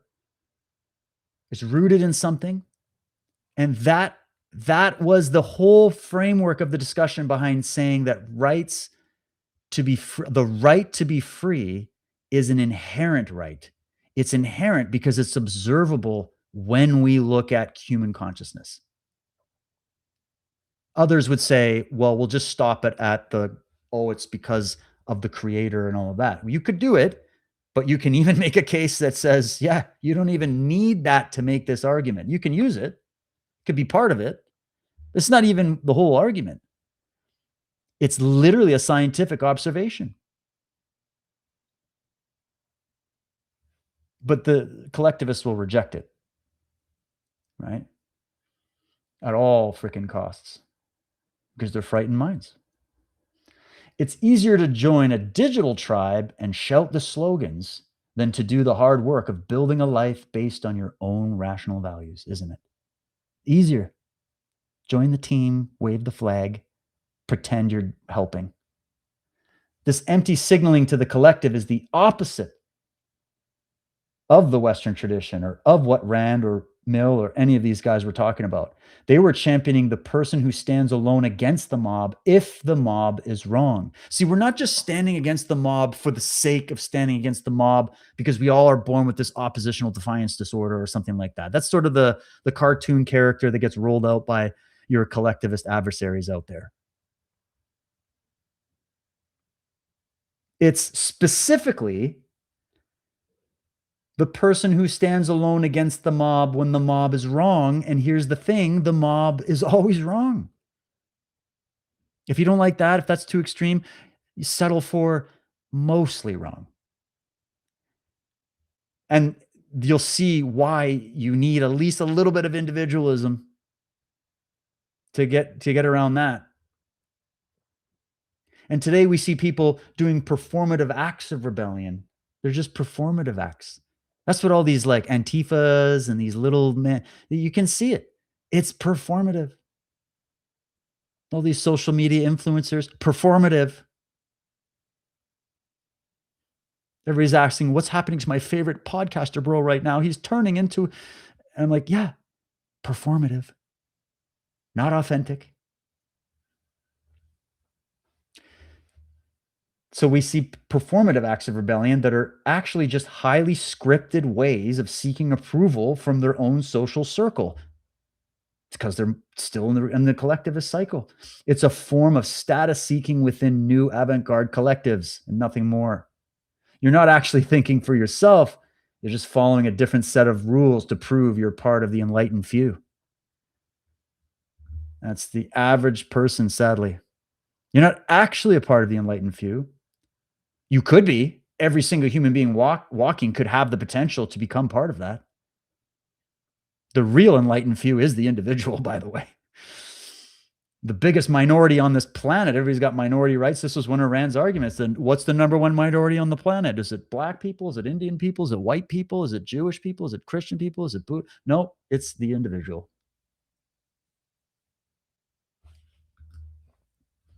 Biggest minority on the planet. This is why the Enlightenment synthesis is so crucial. It wasn't just about rights. People forget this. It was about ordered liberty, ordered freedom, because they realized you've got to have something to protect this experiment, because it turns out humanity will be going through sort of a process with this. And there's a lot of people running around that despise freedom, and they're going to attack you and want to steal all your shit. They go off the robber baron mentality. I see it. I want it. I take it. I don't care if I have to kill people to get to it. That mentality.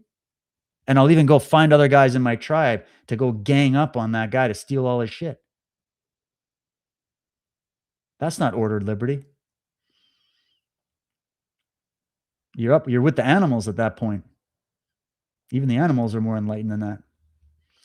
It assumed that a free person would use their reason to participate in and reform traditions. That was the whole point. Not just tear them down for the sake of destruction. See, that's what I've been doing. That's what we've been doing on the Unslaved podcast. Not destroying and tearing down, but pointing out the flaws, taking out the poisonous aspects, revising the bad ideas or the ideas that were incomplete or the ideas that needed some other thought in order to fully bring in how robust they were. And right, that's a process. Thinking is a process. Civilization is a process. Life is a process.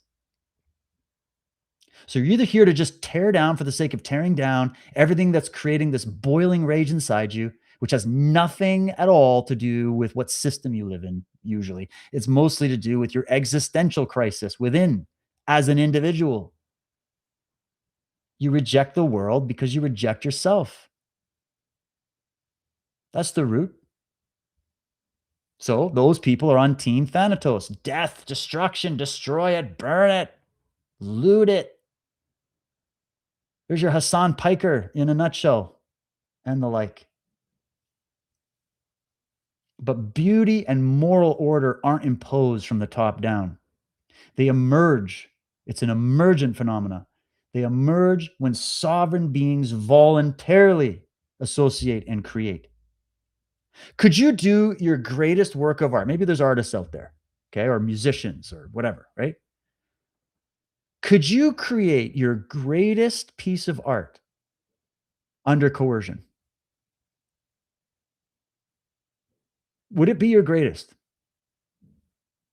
The czar comes in and says, make me this painting or you die. Make it exactly like this. Like what everybody does to Grok every day. Make me this image right now. Like, and Grok's like, I'm tired, boss. Would it be your best work? Don't you dare answer yes. It means you haven't created much if you answer yes. No, your best work happens when you've accessed your muse. We call it our muse, our inspiration. That's when it's the best. In order to access your muse, you have to be freely inspired to create the art. Inspired, infused with spirit. That is a condition that can only present itself in the condition of freedom, which means the best results of creating good culture, good society, good art, good thought, good inventions, using the left brain. You need both. The best stuff happens with the most amount of freedom available. That's why they said in the Soviet Union, we pretend to work and create and they pretend to pay us. It's all fake because the basis is not authentic. It's based in coercion. And your soul, whatever you want to call that, your inner spark of consciousness automatically does not like that. That's why you wouldn't voluntarily go live in solitary confinement at Alcatraz. You wouldn't voluntarily do that because your soul would be like, I don't want to live in a friggin' solitary confinement prison. Because it's been tempered in stars, like it's been tempered in the furnace of the universe to be free. As nature is free. Even though there's rules. Yes, with freedom, that's another paradox. We live in a lot of paradox. With freedom, there's also rules and laws. It's not a contradiction when you know what you're talking about. Now, so you basically, these things emerge when sovereign beings voluntarily associate and create. The best businesses I've ever made, the best successes I've ever had happened when I worked in a free relationship with people, not a coercive one. The best students I've produced in my martial art dojo came when it was a very free, we're not doing a big hierarchical, top-down, totalitarian cult thing. We're freely learning and expressing and learning this art together. That's the best. All I have to do is create the domain where that freedom can take place, and you watch these young kids and these people just sprout up like daisies, just actualizing themselves. It's beautiful to watch. If I were to come in with all these strict rules and surveillance and manipulative tactics and control freak energy, it would not produce the same result. The proof is in the pudding. So look at the explosion of art and science in periods that emphasize individual initiative. Think of the Dutch Golden Age or the Scottish Enlightenment. They weren't products of state mandated culture. They were products of a culture that allowed individuals to pursue their own excellence. So it's worth also looking at the economic data on this. Studies comparing city states to large territorial empires in antiquity show that the city states, which often had stronger property rights and more individual participation, were significantly more innovative. This is the other thing. On the practical level, the innovation level goes up. Why? Because it's what Mises figured out. There's an incentive to innovate. When you take away the incentive, turns out nobody wants to do the work, and that's when people starve. And it happens very quickly. And it's happened again and again and again and again, different periods of time, different demographics of people, different slight variations of the exact same model, all the same pile of shit. The centralized systems like ancient Egypt or the Inca Empire were stable for a long time, but they didn't produce the same kind of dynamic progress. Collectivism might offer a sense of security, but it's the security of a cage. It creates a stable autocracy, while individualism is the engine of the adoption of democracy. And that stability comes at a high psychological cost. This is the other thing the collectivists walk past, is the psychological effects on the human mind. In collectivist societies, individuals often have to sacrifice an immense amount of personal well-being for the sake of family harmony or group shame, or they'll get group shame. There's actually a study from 2022. I'll put the link up later if you want. I was checking it out, and it actually looked at the concept of toxic collectivism in East Asian cultures, where people stay in the closet or suppress their own creative desires because they've been taught to place the group's reputation above everything else. And what happens when you import wholesale, en masse cultures that come from that premise into a culture like the West that came from a completely different premise? What happens? Which one wins, do you think? Freedom and individualism are so fragile and new. When it comes to just the fact that we're still dealing with the education factor on this here with our own people, let alone bringing in all these other people that we're going to educate into this way of thinking and saying, yeah, this is how our laws work. This is how we do things, right? I'm all fine if that can happen, but it's clearly not happening. And it's not the utopia and mosaic that we've been told it is it? Because the issue is, it's not just a mosaic of different peoples, it's a mosaic of different ideas that are all antithetical to each other. You can't find harmony there.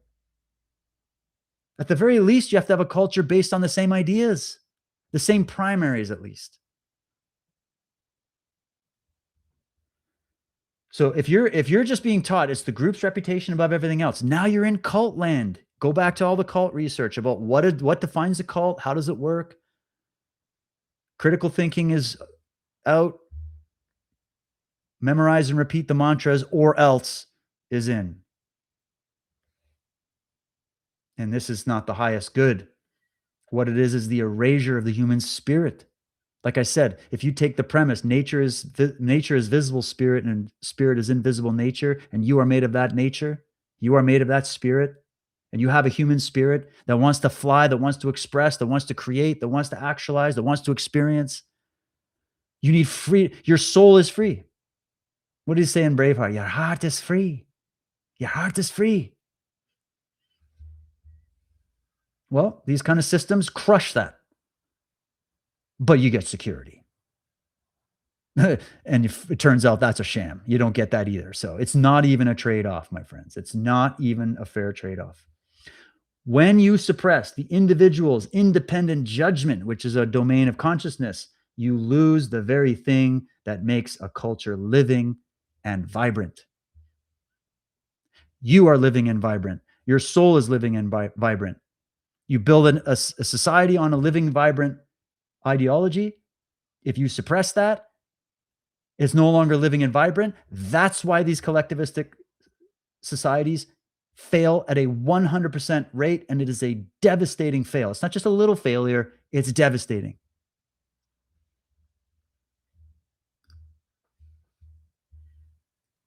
So the irony is that the people who call individualism repulsive are often the ones benefiting most from it. They just so happen to be living in individualistic cultures, being the ones critiquing it, using the technology to communicate their message that was developed as a result of the idea of individualism. It's such a hypocritical thing. Go and do that in a socialist country or a totalitarian country. The problem is you can't do it there, so you're going to do it here. And they end up using the freedom of speech and the technological advances created by individualists to argue for a system that would make those very things go away. They frame it as a choice between a selfish atomization and a caring community, but it's a false choice. A healthy community is only possible if the people in it are free to choose to be there. Remember that movie, was it The Beach? Leonardo DiCaprio? Kind of gives you a little taste of this. So here it is, community versus collective. Voluntary association. This is what is voluntary. Voluntary association is the hallmark of a free society. If you're forced to participate, it's not a community, it's a collective. There's a difference. There's a massive moral difference between a group of people who choose to help each other out because they value their neighbors and a state that takes resources by, oh, sorry, I got to redo that. I got the grammar wrong there. There's a massive moral difference between a group of people who choose to help each other out because they value their neighbors and also they have mutual shared interests. That's what you need to base it off of. There's a difference between that and a state or a collective that takes resources by force to distribute them according to a bureaucrat's plan. One is built on virtue, the other is built on coercion, which I don't believe is a virtue. Individualism provides the only moral foundation for genuine compassion because an act is only moral if it is chosen. That's my favorite sentence of all this. An act is only moral if you choose it. If you're faking it, if you're pretending it, if you've been doing it because you've been forced or bribed or they got some leverage on you, you can't make a moral choice because you're not the person who is the agent of choice. So if you remove choice, you remove morality. That's the pickle the collectivists are in yet again. It seems the path forward isn't to retreat into some imagined collective past, but to double down on the clear-eyed defense of individualism and freedom.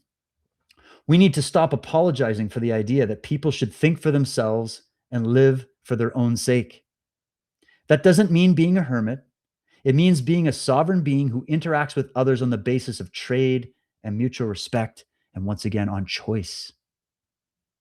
Remember charity, where you chose to help people out of the actual goodness of your heart, not the fake, pretend virtue signaling, look how moral I am. That whole fake pretend is not the product of individualism, but the rejection of it. It's still collectivism because you're doing it for the crowd. That's the problem. The fragmentation and ugliness that we see today are not the results of this philosophy. They're the results of abandoning it for a subjectivism that has no standards and a collectivism that has no soul. That's a harsh warning. If we want a culture that is admirable and a civilization that actually flourishes, we have to recognize that the individual is the source of all value. Every great painting, every scientific breakthrough, and every moral reform started in the mind of a single person who dared to think differently. Daring is the key word there. You know, courage, heroism. When we name individualism as a culprit from our problems, we're attacking the very foundation of everything we claim to value. The real danger is the poison of collectivism, which seeks to turn those individuals into cogs. A culture of cogs will never produce anything beautiful. It can only maintain what already exists until it eventually rusts away. Have you seen Hollywood lately? Churning out the same shit repackaged, but worse over and over again? It's not some fourth turning because that's just the design of the matrix. It's happening because of the changing of ideas and the adopting of certain ideas over others. That's it. It's cause and effect. A culture of cogs. That's just a way of bringing young back in and the million zeros that don't add up to one. What kind of culture are you going to make if it's made up of a bunch of zeros instead of heroes? I like that. Zeros or heroes? Which way, Western man?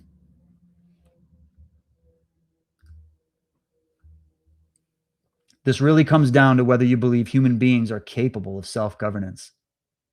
If you don't trust the individual to exercise their own reason, then you have to support a collective that does it for them.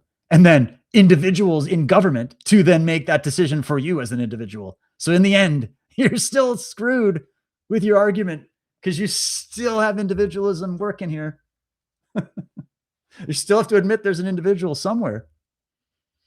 That's what they never wanted to admit with the Soviet Union and all this. So like, it was for the people. It was for the people. It's the greater good of the greater number, except the guys that were in the ruling class that were living like bloody kings while everybody else was starving to death at their feet. History shows that the guardians of the collective are just as flawed as anyone else, because lo and behold, they're still humans, right? At least that's what we call them, but with significantly more power to do harm. Don't you get it? I love the collectivists in Canada right now on the political left or whatever you want to call it that are just loving Mark Carney. They're like Mark Carney, Mark Carney, Mark Carney. He's just the bestest, the bestest of the restest. I'm like, but you guys are all about collectivism. Yeah, he's making more collectivism, but he's an individual that you are worshiping. Why don't you worship yourself as an individual for a change? You wouldn't need him as your daddy imago image, you know? But anyways, don't forget, the guardians of the collective are just as flawed as anyone else. So be careful, Boromir, thinking that you're going to wield the ring of power for good.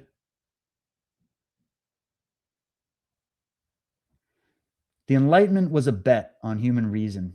And while it's been a messy experiment, it's the only one that has actually moved the needle on human suffering. The defense of individualism is ultimately a defense of human dignity. It's the refusal to be a sacrificial animal for a group's higher good or allegedly claimed higher good, because everybody's got these, because everybody's an individual, they're all going to have these different definitions of what the higher good is and where the resources need to be allocated, but they can't actually figure out what the right allocation is. That's why those economies fail miserably. And we don't need to be sacrificial animals. What kind of people are advertising that becoming a sacrificial animal is sort of the way out of the matrix? Just listen to these people. The hypocrisy is right there. When we look at the legacy of the West, it's those moments where we stood up for the rights of the one against the many that we are all most proud of. We should be careful about throwing that away because we're frustrated with the current state of pop culture or the political bickering that's going on. Don't throw the baby out with the bathwater. Someone took a shit in the bathwater. That's what happened. It's not the bathwater's fault. The solution to the caricatured forms of individualism we see today isn't less individualism, it's better individualism, because there's levels to this game. It's the return to the idea that being an individual isn't about being a rebel without a cause, but about being a creator with a standard. I like that. It's about being a creator with a standard. It's about taking the responsibility of your own life actually seriously. And when people do that, they don't produce a fragmented society. They produce a robust, diverse, and beautiful one. Truly diverse now, not fake diverse, which is just more collectivism, wearing different costumes. What about diversity of thinking? What about that? Oh, did I go too quick? Yeah, we got it. Last one. The foundation of human flourishing isn't found in the suppression of the self, but in its realization through reason and responsibility. Everything admirable we've built, from the rule of law to the heights of artistic achievement, rests on that single sovereign pillar. If we let that crumble under the weight of collectivist rhetoric, we lose the engine of progress itself. And I would say we lose our humanity in the process. So, how long did that take? Hey, we hit just over 2 hours. I was hoping we'd hit a decent number here. I'm gonna go through some of your comments. Gary G. Haliki. Hey, he's a new follow on X. Good to see you here. Welcome. Authoritarianism, extreme socialism or globalism. It's a merger of fascism and communism. It's already here. Check Nanaimo, BC. Yeah, I know. It's all merging. And the reason they can merge so well, notice they can't merge with individual. They can only merge with different variations of themselves because they're the same. It's the same person. Psychologically. Frightened minds. Fear is the mind killer. It's the little death that brings total obliteration. What do you think Frank Herbert was trying to say? He was making a comment on this, I think.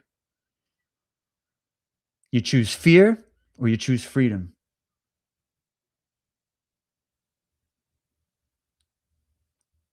You know? And yeah, it's already here. It's already here. And why is it already here? And why is it not even just here, brother? It's everywhere. Like a plague. Because our ideas weren't robust enough. Our knowledge of it wasn't robust enough. We opened up the gates. Our good little hearts thought we could give everything else to everyone else, give it away for free. We were hoodwinked. We were sold the cult doctrine. We bought it. And the only reason we bought it is because somehow, somewhere along the way, as a culture, as a civilization, the individuals that make that up en masse, not everybody, obviously, or we wouldn't have any robust counter arguments, but en masse, the masses became the masses by choice and adopted the snake oil salesman from the best of the collectivists. And I'm talking the ones that are the most efficient at producing their arguments and weaseling their way up the pole into power. And we didn't stop it and we didn't fight it because we didn't notice it. And it's a shame. The intellectuals dropped the ball and they all got perverted. You got to go back further in history to get the real gems. That's what I found. The thinking of today is not even close to the previous thinking. There's been upgrades in certain areas, but the foundations, the reason is because those were the original minds that were living in the time when this shift happened in human consciousness. And something inspired them to write about freedom and pursue a campaign of freedom against the world. It was truth and freedom against the world. Didn't care. We're going to end slavery. We're going to promote human thriving, right? There were many great people that were trying to build that. And they had to fight. They had to fight the fight directly, eye to eye, face to face, every day. Theirs is earned. Their conclusions are earned. The people I'm talking about, they earned their conclusions on the field of intellectual battle. They didn't just make it up after reading a few Facebook posts and watching some freaking podcasts. They're the originators because they lived it. That's why I love this Christoph guy. He comes from Poland. See, Poland knows this shit inside and out. Every Polish person I know is like probably clapping right now. They know because they lived it very recently, this communism. And there's others as well. Iranians who experienced the Islamic form of this. And don't forget the Islamists over in Iran used the collectivists from the political left and the feminists to help them get into power. And then they killed them all and took the power. And the collectivist forces aren't going to they only see the kindred spirit, like this little uniting that's going on between these religious clerics and the leftists. It's only because they have a common objective. They've made a peace on the battlefield and said, we'll deal with our own gripes later. And trust me, they're going to have a lot of gripes. And which one do you think is going to win out on that? Anyways, don't want to get off on that. Just, I'm here making the case for freedom, and I'm here making the case for you as an individual. And if you possess the ability to reason this out for yourself and decide where you lie in that spectrum I presented here, you are making the first act as an individual right now. And I'd like you to think about that. If you missed everything I said, just remember your ability to determine whether you agree or disagree is already getting you off to the races. Just keep going with that. Keep searching that out. Keep pondering that question. It's one of the mysteries. How come human beings have the ability to observe their own thinking? How is it even possible if collectivism were true, if collectivism was the objective truth? How are individual minds to rebel against that and write entire philosophical traditions off of that?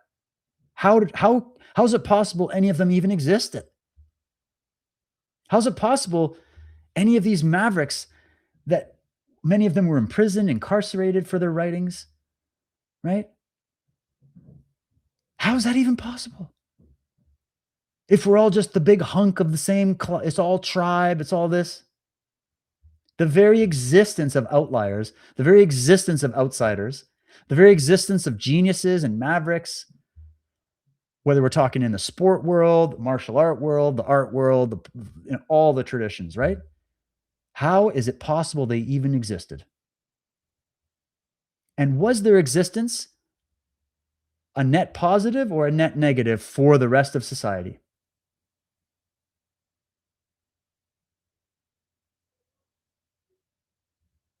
These are the questions. I'll leave you to it. Hope that helps, guys. We'll talk again soon. Cheers, everybody.